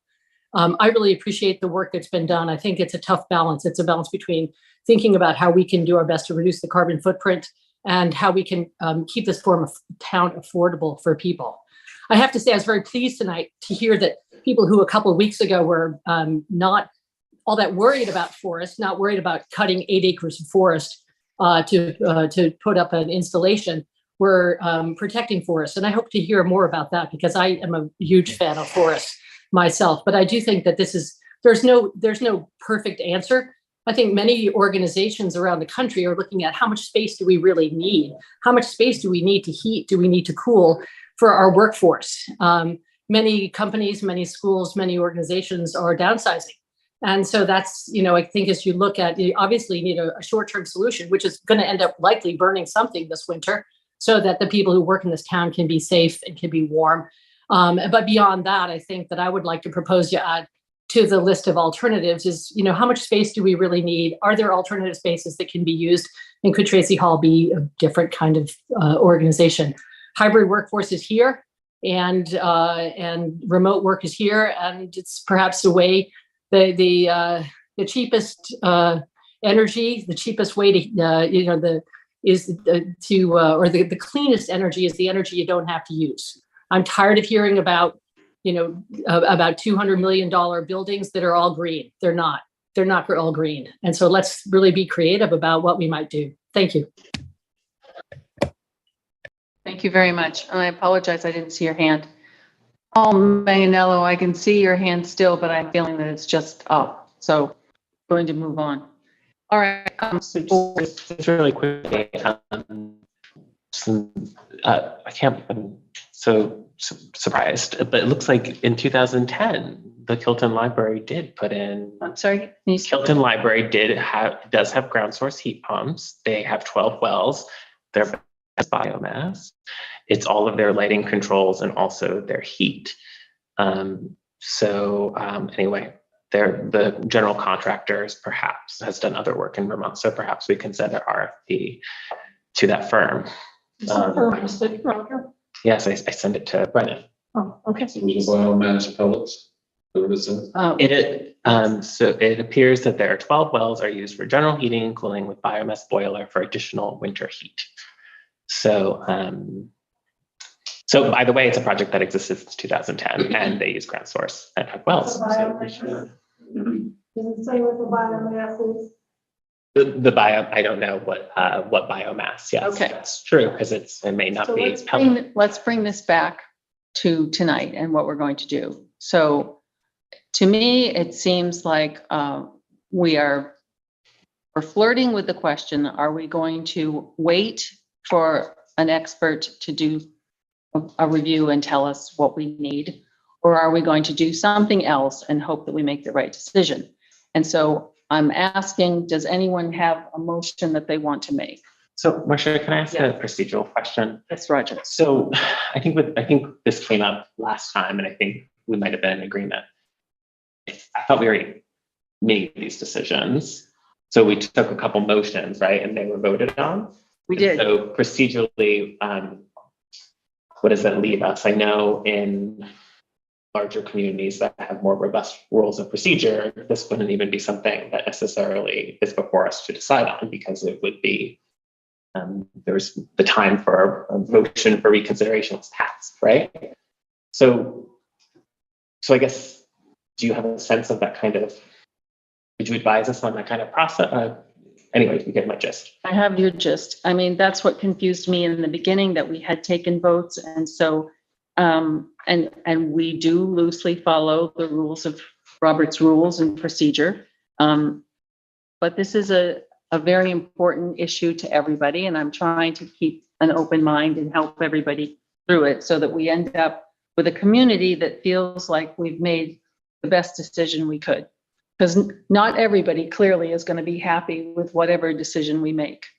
But we had made a decision that we were going to go for an RFP, which we have. And then I was looking for the motion sheet that I had. But essentially then the question of an emergent situation arose. And voted on that. And so that's been explored, and we have information. So I think at this point, it's up to the board. We could, I'm not sure, because I don't want to speak on behalf of everybody, but I don't have the sense that people want to vote to rescind the RFP that we've just barely sent out. Right. I think what we need to do is clarify what we intended by that RFP. Are we going to make independent decisions prior to obtaining an expert to help us make decisions? Or are we going to wait for that expert? Is it a gambling situation to say, we're just going to wait and see what happens with Tracy Hall this year and address it as needed? Or, I think that's the whole question. How do we want to proceed? So I'm looking at all of you to say, does anyone want to make a motion? Mary? I don't want to make a motion. yet. But I'm most concerned in the short term with our decision to basically have everyone work somewhere else if heating fails. Except for I'm confused about the town clerk because she has to stay near the hall. And also very confused about if it's a sudden crisis or, malfunction with the heating system, doesn't that mean that you don't have any time to drain the pipes? So I think our short-term solution is scary. I think it's kind of, as Stuart Richards was saying, a roll of the dice. I'm more encouraged by our long-term ideas and an RFP, and everyone in this room who has something to contribute about how we could fix everything long-term. But to me, the short-term part is the part I'm very uncomfortable with.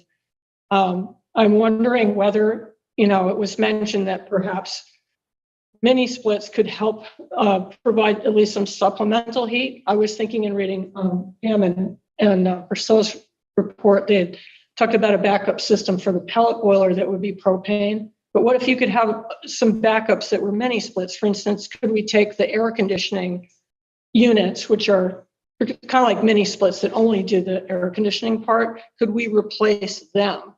Maybe even replace the compressors that are outside and use the piping to the actual wall units in the rooms. I would like to do that. Or I'd like to just know the feasibility of doing that. Well, let me just review again what we had voted. On June 28th, there was a vote to repair the existing oil burner that needs repair. That was a 4-1 vote. Then, no, that was a 3-2, 1 no and 1 abstention. And then we also voted to direct the interim town manager to investigate alternate space in the event Tracy Hall is not available this winter. That motion passed. 1 abstain, 1 no. Then we voted on July 12th to authorize the interim town manager to develop and issue an RFP to engage a professional to establish goals for the state Tracy Hall project and create design options to meet these goals. Unanimously passed. So we didn't spec out what it was that was going to do, but we've said we want to repair the oil burner, and we want to look for alternate space.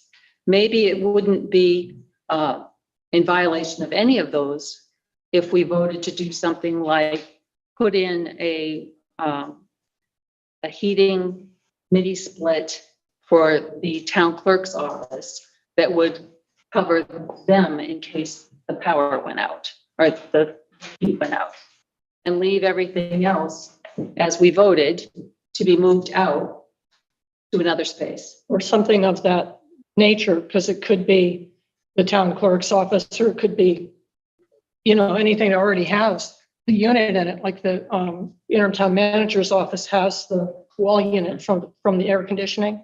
We could maybe have someone look at the existing air conditioning and see if it could be converted over to actual mini splits that would heat and cool. And I can tell you that all a different system. well, Okay. in any event, that air conditioning, whatever that unit is in his office, my experience has been it's only hot air that comes out of it. Well, I'm not saying it's functional. No. But, I think that the intention was that it would be an air conditioner. Right. All the It units are leaks, lined up that's as that. So I don't know. I mean, that seems not disruptive to me. It seems green. It may not be that expensive. I'd have to find out the cost, but I'd like to go in that direction. Roger? I don't necessarily know if that requires our formal action. I think the motions that you read back provided a very, a clear, both in spirit and in actual words, a charge for the town manager, right? Which is ultimately our role. So I feel like, let the work stand. I do think, this was hinted on in when you were asking about project description, right? I do think it would be a good service to this community who seems to think, half of whom think that ground source is no longer and that pellets are a possibility. It would be a good thing to direct the RFP to say we're looking for electrification solutions and that the backup can be determined with your expertise.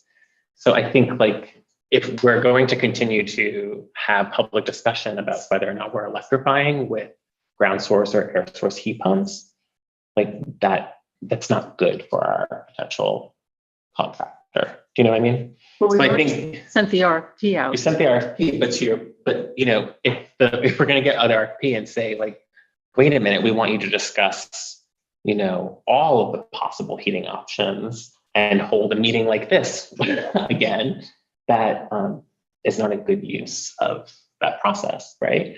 So I think we should be really clear and say, you know, we want electrification, we want the heat pumps. We have explored ground source and air source. The backup can be oil or biomass, and tell us the pros and cons between those electrifications and the pros and cons between those backups.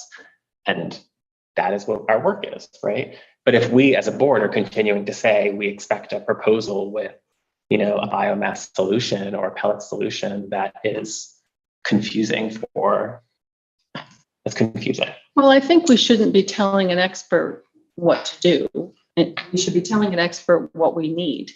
And they should look at the building and tell us what's possible and what the options are. And that's fine too. But if, like, I would say, for example, that we need we need good ventilation for our children and our employees. If we don't want that, then, you know, we need to effectuate the contract that we eventually sign. And I would just add, It's our job. I would just add that the COVID to me demonstrated that we need a place where it's safe to breathe when things happen. Pam? I will say again what I said earlier. This problem has been known for 3 years, and now we're at a crisis point, and so now it's getting the attention of the board. I find that very frustrating. But if you want to go back and review what was said at previous meetings, I went back and reviewed the tape of June 7th. At 1 hour, 49 minutes and 34 seconds, Marcia is talking about potential uses of the surplus created by the ARPA funds. And she states, quote, "We all know we need boilers for Tracy Hall," unquote.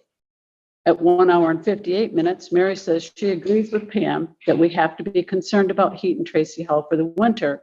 And at 1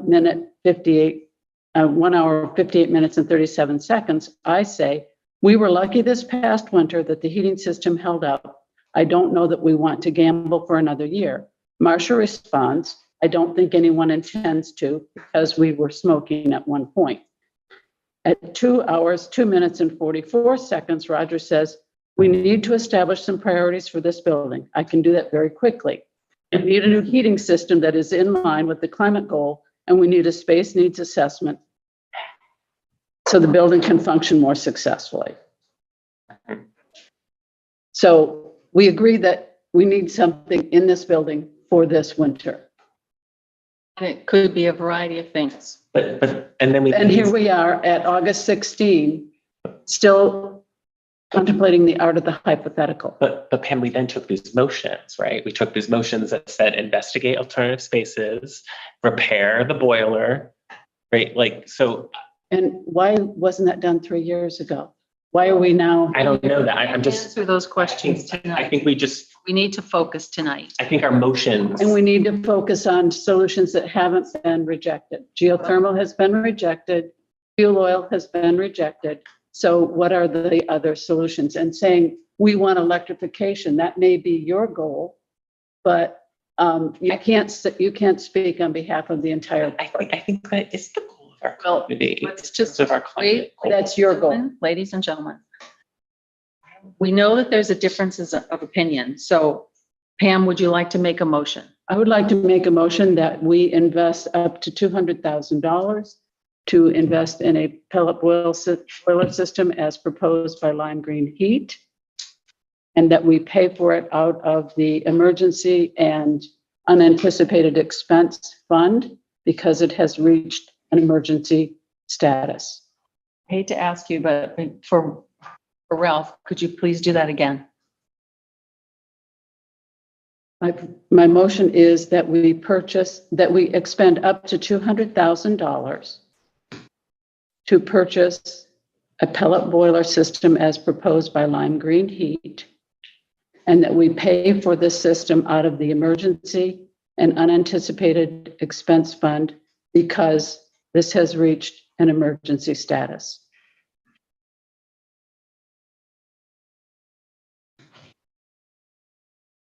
You have that, Ralph? About 2/3 of it. I'll make sure you have it before I leave. So I have motion to expend up to $200,000 to purchase a pellet boiler system As proposed by Lime Green Heat and pay for it out of emergency and unanticipated expense reserve fund because it has reached emergency status.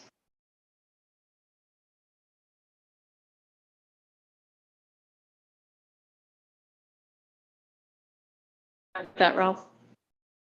Well, she said she's going to give it to me. And I've got it too. It's all good. Okay. Do we have a second? I'd like to second that. Priscilla seconded it. Call the question. Oh, yeah. Oh, sorry. Question. At this point, since we have a motion, is it possible for a member of the public to make a very brief comment? You may. Well, we've had multiple people appear multiple times and the chair is in control. Yeah, but there is a motion. Well, please. We are, but after a motion's been made, it's appropriate. The board can have discussion. We can allow people to discuss. I will be extremely brief. Where are the pellets going to be? Because in the tour with the group here, we examined back of the stage, above the lister's office, out on the balcony, out in the parking lot. How many pellets is it?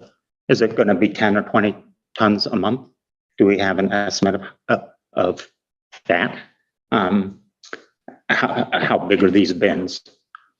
What are the costs of these pellets going to be over the next 25 years? Have we had any discussion of that? And when investing $200,000 of taxpayer money on a capital project which worsens climate change, then I think that you need to examine the costs of the fuel that's being proposed. Thank you. Call to the question. Could I just comment? We're in discussion. Go ahead, Pam. Priscilla. Nobody talks about what the electrical costs might be if we went to these pump things. And I understand that would be a considerable increase. And we would have to redo the electrical system in the building in order to handle pumps for 15 of the wells. That was the EEI proposal. And there is this assumption that all electricity is generated from renewable sources, I guess. And I just have a hard time believing that that's actually the case. I'm not sure electricity is totally clean. So Thank you. So it is true that the town, a next step in its potential goals after it electrifies this building is to invest more deeply in solar, right? Because that's how you would offset it. That would be one idea. Gone well for the town. I don't think that's true. All right. Do you know? We do the board first, then you, Pam. I recall that I made a motion or I submitted some proposals to the select board several years ago about the town investing in solar. Mm-hmm. And my proposal was denied for an article on the warrant. So it didn't appear to me that the town was serious about investing in solar, but that would be the only way that electrification could be considered clean is if this town started investing in its own solar generation and not, relying on 7.5% from another company. Right. And then it's just not, we're on top of what we spend or what we get from them in the 7.5% credit. We still spend $30,000 a year on electricity in the town. Okay. All right. Now, Ms. Pond was next.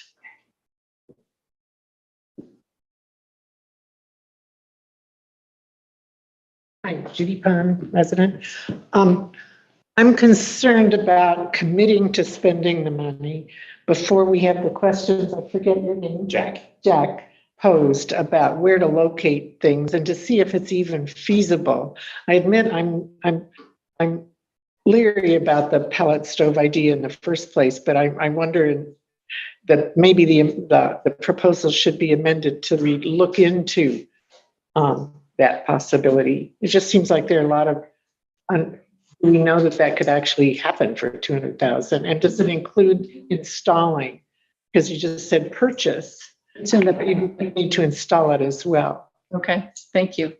Priscilla? If people had actually read the things in the packet, we had a detailed discussion with the people from Lime Green Heat, and they proposed putting the pellet silo things out there on that side of the building, which is already covered with all sorts of other things, but there's a space between what used to be the town manager's office and the gym thing.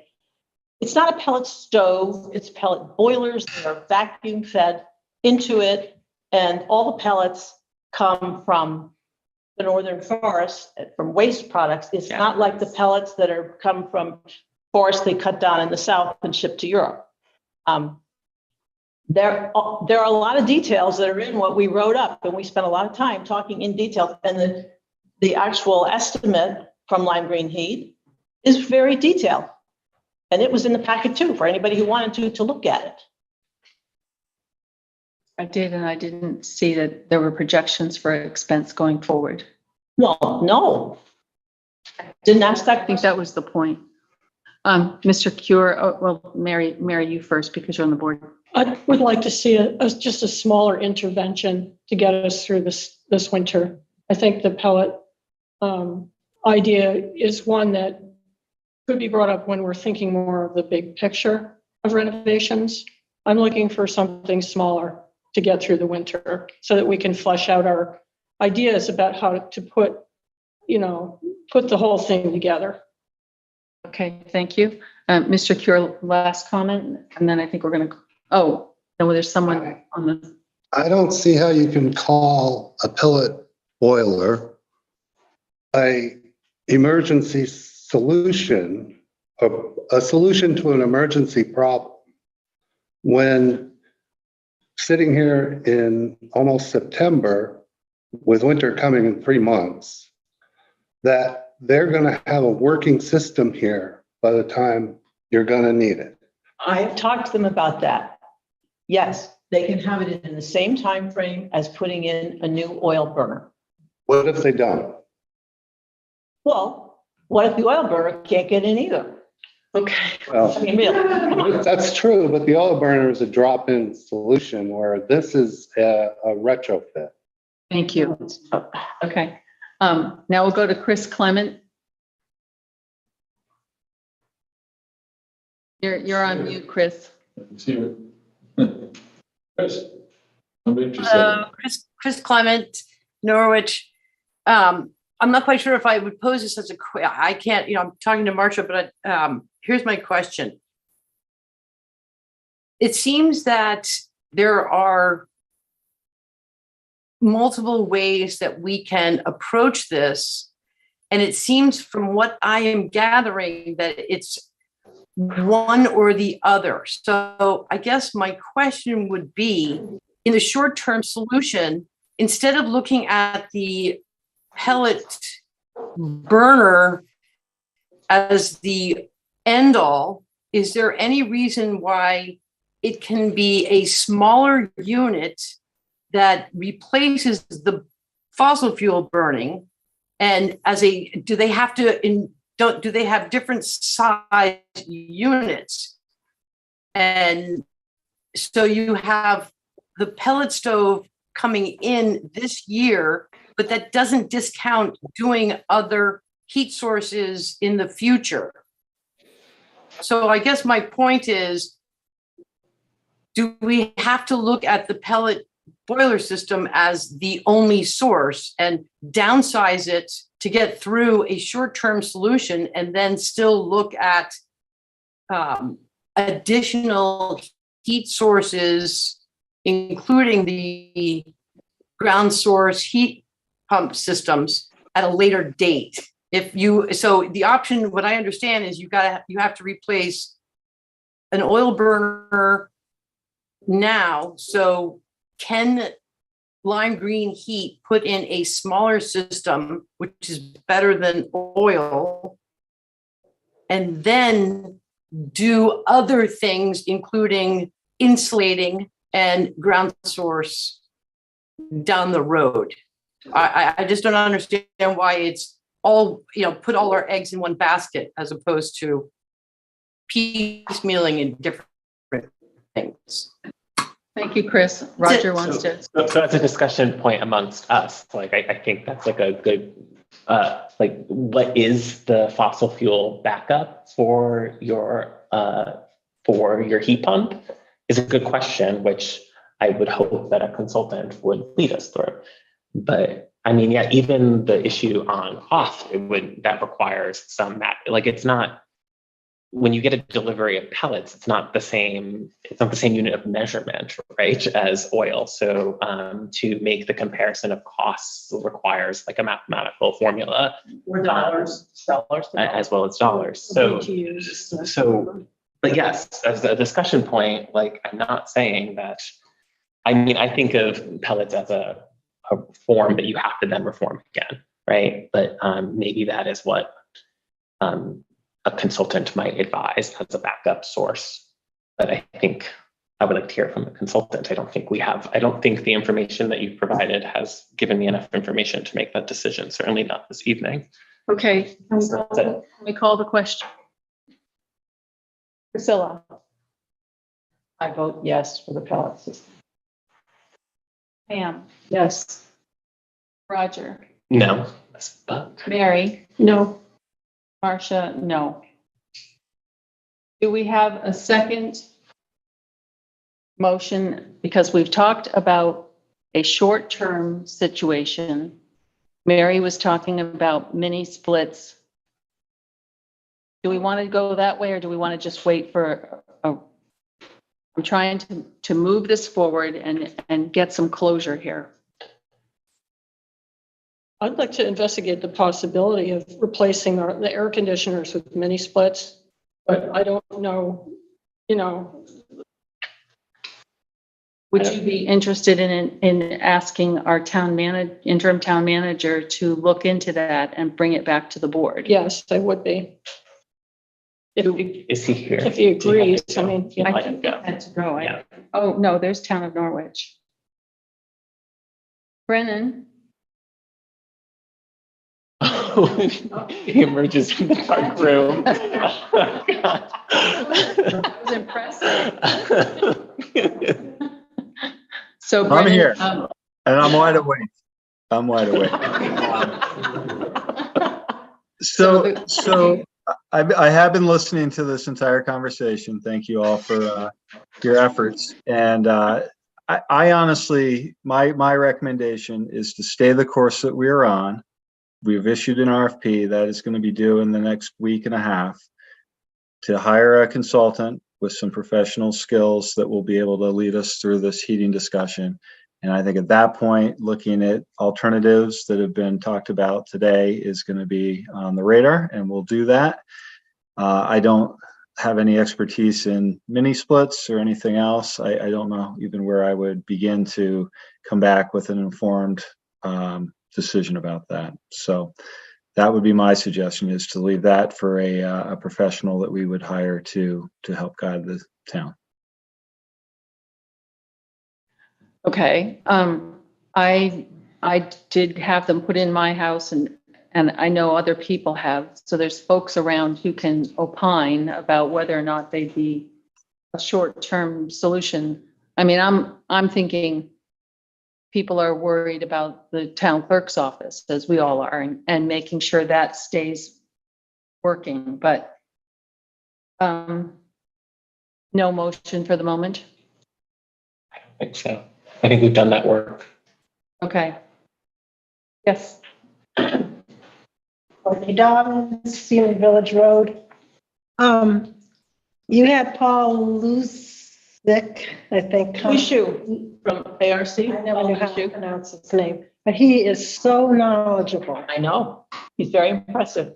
And I think you mostly asked him about the oil burner, but he came to the Norwich Historical Society and did a whole walkthrough with me and a couple of other people to talk about the heating system, what would work there, what wouldn't work.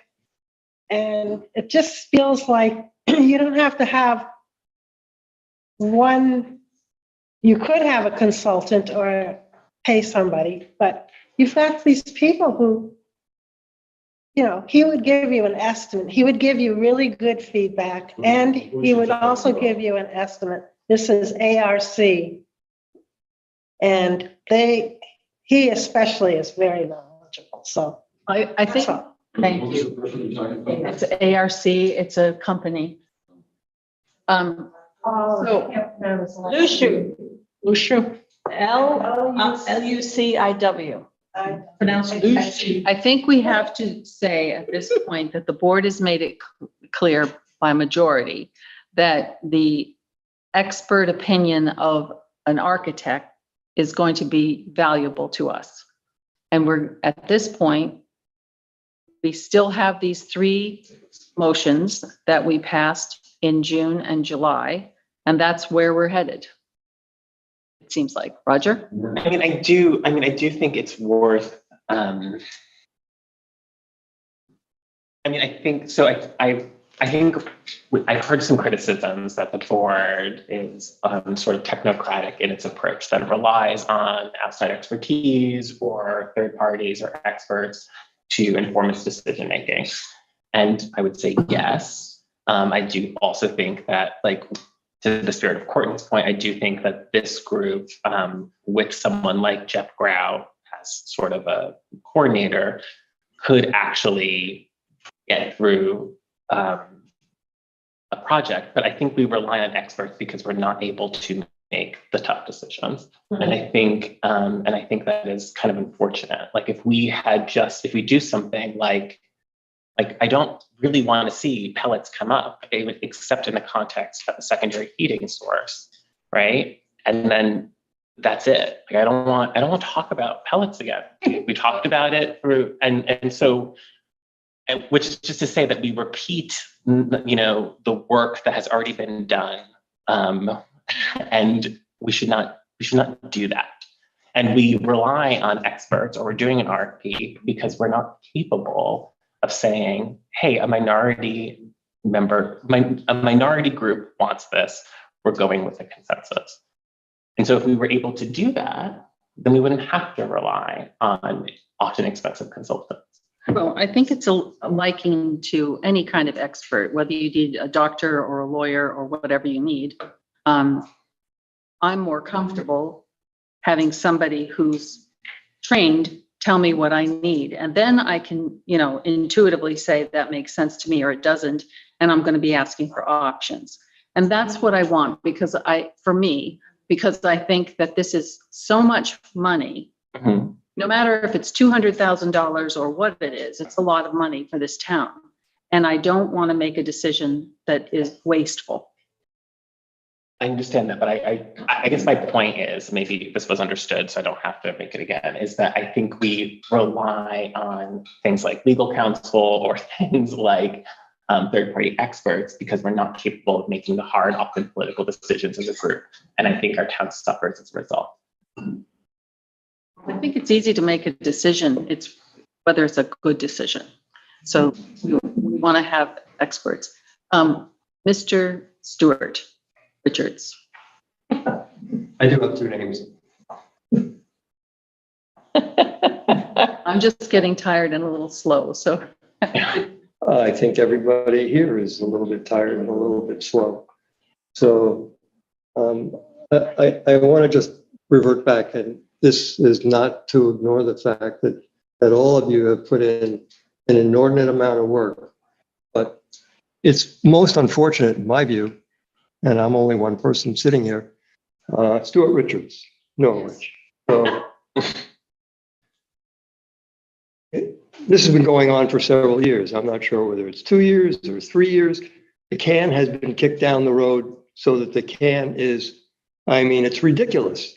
Now you want to kick the can down the road for another period of time. I don't know how long it's going to take to get an architect, and I'm not so in love with architects, having worked with them for so many years.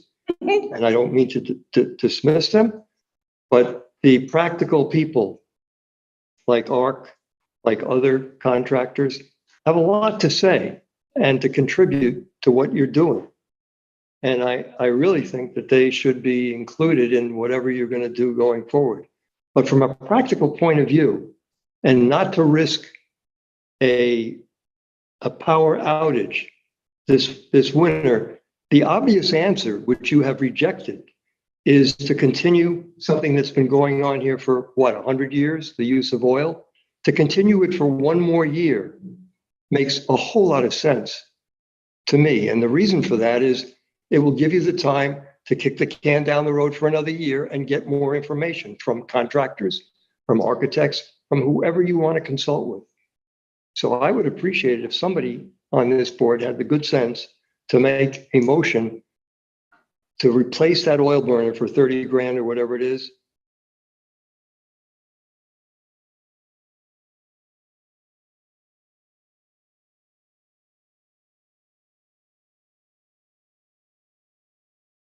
I think we did have that motion at one point and it didn't pass. I believe it was June 28. It did not pass. It also did not pass last October by the previous board. Doesn't mean that we can't make it again tonight, under the circumstances that we're facing right now. Thank you. All right, last comment. Mr. Cure? If you need some consultants, have you contacted the Norwich Energy Committee to look into this? And IREC, and that's. You know, because they have Mhm. smart people there who can figure this stuff out. All right. Thank you. All right, if there is no further business, there's nothing else on the agenda. So I would entertain a motion to adjourn. May I ask when we are going to make a decision? I think what we said was we're waiting for the RFP so that we can select an architect, and then we're going to get some information. I think, as we know from prior meetings, IREC, Jeff Grout, former town manager, current town manager, and somebody else recommended we just put in a new oil burner, and that would serve as our secondary source. Again, that's been asked and answered, and so we're in a situation where we're waiting. We have now answered several things. No pellets right now. We're going to have to move out if the thing dies. But we know that that was voted, and we're going to have to find some way to keep our town clerk and her records warm if the worst happens. But hopefully, we've also authorized that boiler is going to keep getting repaired, and hopefully it will be. Pam. I was in here a couple of weeks ago and I spoke with Lily and asked her if she'd come across in her travels information about what happened when this building was renovated in 1994, because everybody moved out. Mm-hmm. She immediately slapped down an article from the Valley News that showed that the town rented 3 vaults. Everyone moved to what was Norwich Commerce Park, which is now several dentist office besides Boggs, so that's not available. But they rented 3 vaults and moved all of the records of the town to those vaults, and all of the staff went over there. So it is possible to relocate the entire town operations to another location, as long as we find one. I don't know if Brennan's had an opportunity to do that research, but push come to shove, we would rent some vaults again and move all of the records in Lily to another location. Yeah. I think that sounds very encouraging. I just wonder whether it would happen suddenly. You know, that may have taken some time to carefully move the records. So if we have a sudden failure. That was the spirit of our motion. We knew that it would Which take. is why we need an alternative location so that we can quickly And I know Big group. we know that the library, operated out of trailers in 1999. I mean, I think, the town is fortunately less myopic than its board. So so I think, we can figure it out. Okay, So I would like to know when the town manager might have an answer for us on an alternative location.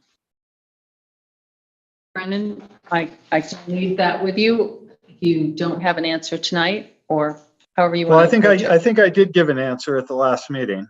I suggested that we would have people working at home that were able to. I suggested we would be moving into the community room over at the public safety building for folks that were able to. And just to be clear, the records do not need to be accessible. They need to be shown to the public. And I believe there are 3 days by statute to do that. So worst case scenario, we could have the records being requested and removed from Tracy Hall and brought to another location and brought back here. I am not looking forward to a boiler that would go out over the winter, but I think that we will be able to manage.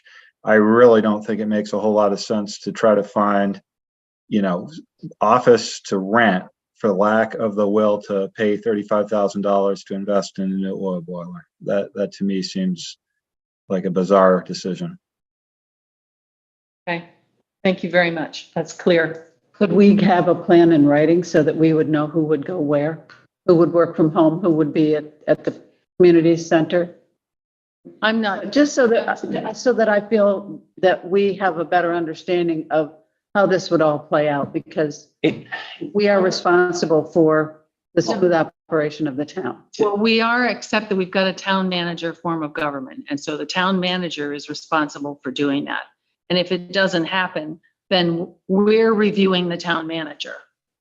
So it's always that uneasy tension. Yes, we're the legislative body, but by statute, this building is in the purview of the town manager. So just to Pam's point though, you can make a reconsideration of a decision when there's new information presented. And if the new information that were presented would say something like, well, temporary to furnish temporary offices for a period of 6 to 8 months, costs blank, let's say cost $35,000, but I would be more keen to revisit my decision. But so it's just to say, I hear you. I'm not going to, if that is the process that Brennan has set out for the town, then that's fine. I support that. But that being said, if I did have more information, I might reconsider my decision. But that's fine. That doesn't mean I need the information, Brennan. So you don't need to go looking on Red Thread to procure some furniture for my state of mind. Brennan, were you going to say something? If costs are no options, we could move over to Hanover and probably rent space. And I think that would be embarrassing for the town personally. I don't think we're going to find a lot of commercial grade space that we would move to. I think we do have functional workspace as I've laid out. So if people are comfortable that we're not going to have 6 months with no heat, that we have oil boilers, we don't want to replace them with one that we know will work, but we have 2 old boilers that we will keep moving along. I think we will be okay. Thank you. And the community public safety room is part of the town. Thank you very much. Charlotte, do you want to make the last comment?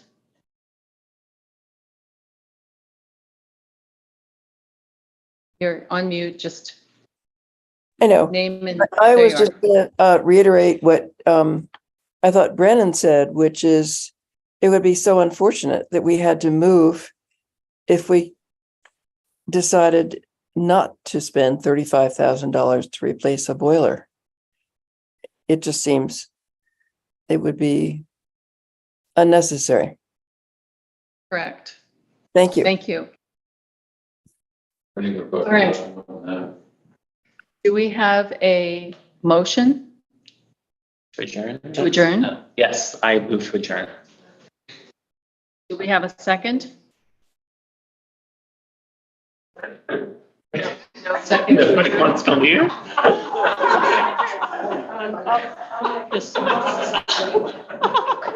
I'm just not happy, but what we've come to a standstill. If there's more that you want to discuss, now's the time, because we shouldn't be bringing this up again and again. I just don't think it's going to work. Which part? Not having reliable heat in Tracy Hall. I just don't think it's going to work. So I'm going to walk out of here thinking we just failed on our short-term plan. I agree with you.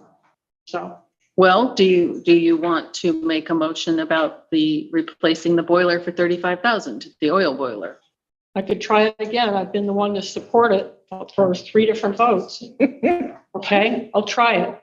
So I move to replace the oil boiler at Tracy Hall. Do we have a second? One boiler? One. Do we have a second? I'll second it. Call the question. Motion, second it. And that was a motion to replace one boiler. One boiler. One oil boiler. Right.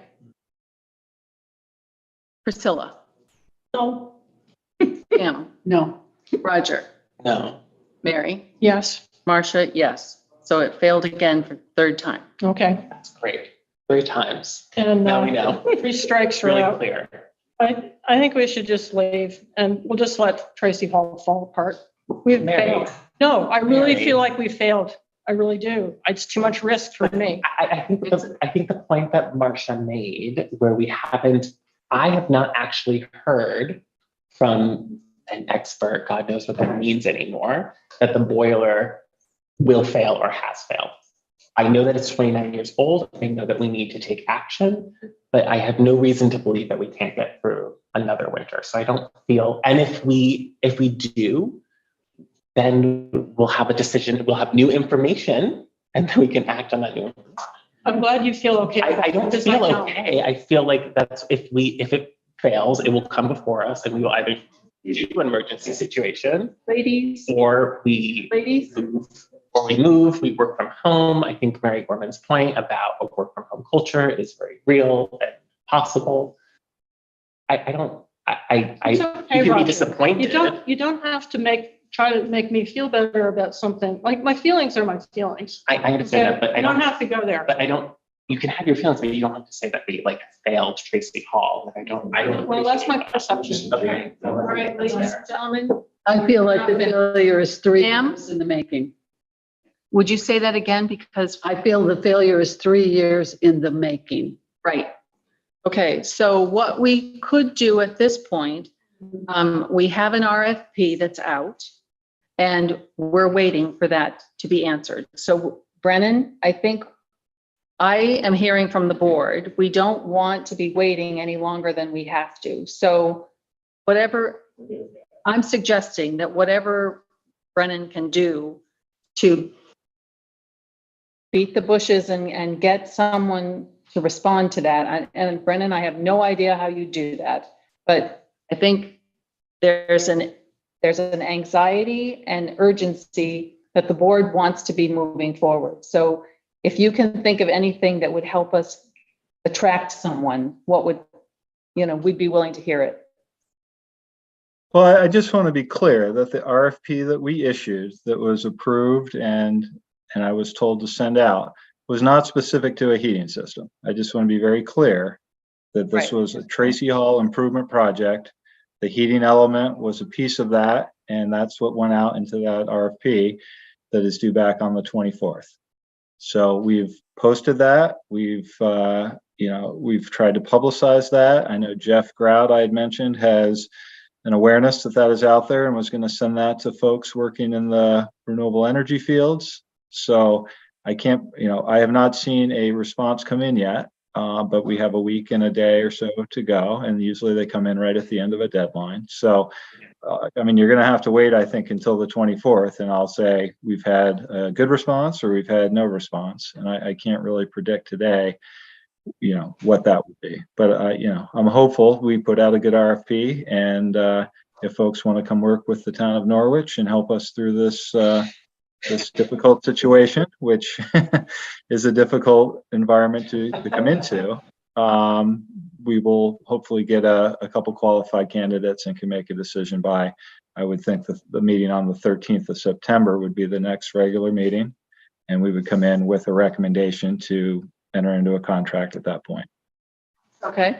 Would the board want to have, if Brennan said there was no response by the deadline, perhaps the board would want to have a special meeting the next week where we could basically review with you, Brennan, how we might tweak that so that we would have a more attractive RFP that would get us moving. What does that sound like?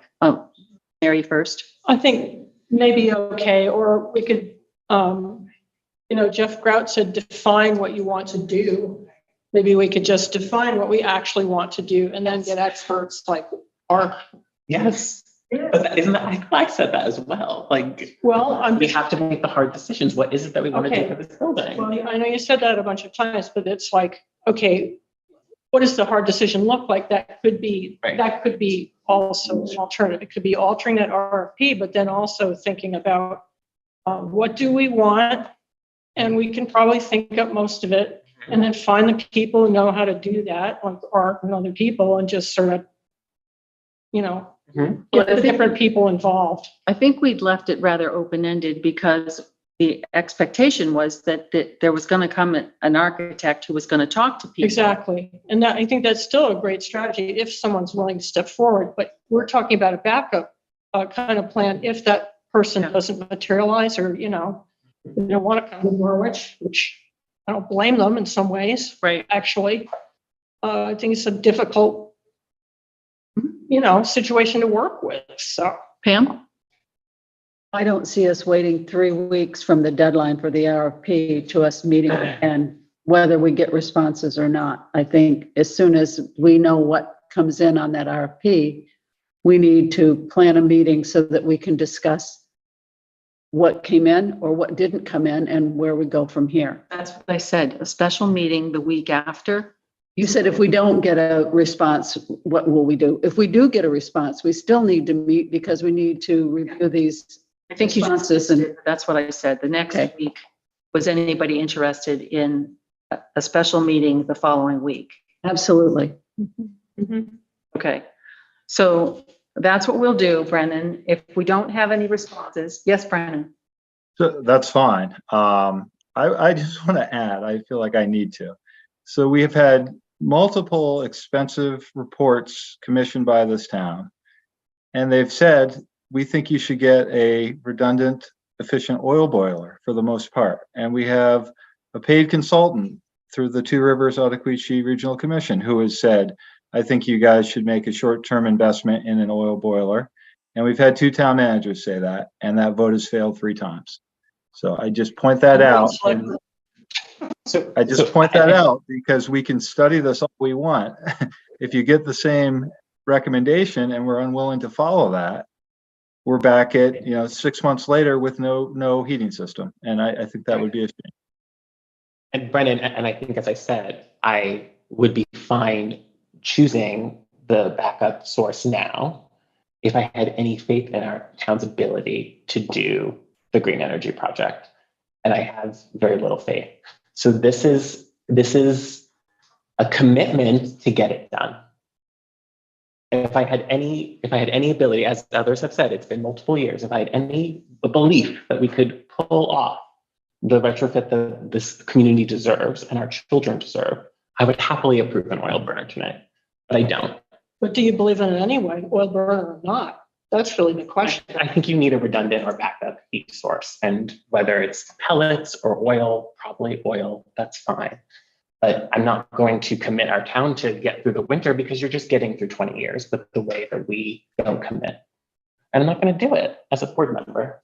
So that's an answer to you, Brennan. That's why that's why I'm doing it. And it doesn't sound inspirational, but it could be inspirational. It could say, like, this is it. Like, let's do this thing for our community. We've had so much discussion.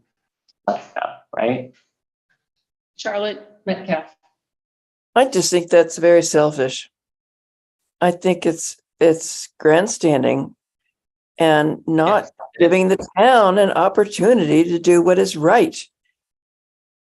I mean, tonight's meeting has been, it's made it very clear that we're all together on trying to save Tracy Hall and not have to spend a lot of money to move people out, but to find a solution for the building. And you all have voted yourselves to bring in an expert to help go toward green energy. Mm-hmm. Why don't you also say, let's save Tracy now? And we know we're going to go forward. Brandon is going to bring in someone to give you advice. Please don't hold off on doing what is right today for the town, for Tracy, and spend a lot more effort figuring out where people are going to go if one or more boiler fails. Please don't do that. Thank you. Chris Clement, last comment. Yeah, Chris Clement, Norwich. So I just want to make sure I understand. You guys have voted on the backup for you. It's clear that this town, that Tracy Hall needs backup, whether it's oil or pellet. And the way the vote has gone, you can't get a majority to come up with a backup. So it was my question 15 minutes ago, is there any particular reason why the system that Priscilla and Pam have been discussing can't be used as the backup, which would satisfy Article 36 because it's better than oil? So can three of you say to yourselves, use the backup as pellet instead of oil, which does satisfy Article 36. So it's, you kill two birds in one stone. You don't put in a new oil burner, but you have a smaller burner with pellet. And I guess that's, I'm perplexed that you can't get three people to say, yes, out of two boilers, one is going to be oil and one is going to be pellet. But the pellet system isn't going to be the overall system for Tracy Hall, that there will be other things that will be added in the long term. That's it.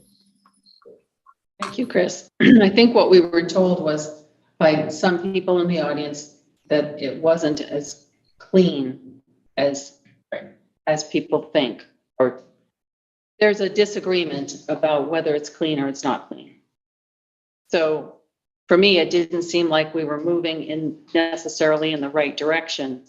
We already have something that is imperfect, and it's the cheapest option to keep it going for the moment and then push very hard to get a real answer about what's the best to go forward for a real system, and then have that as a backup.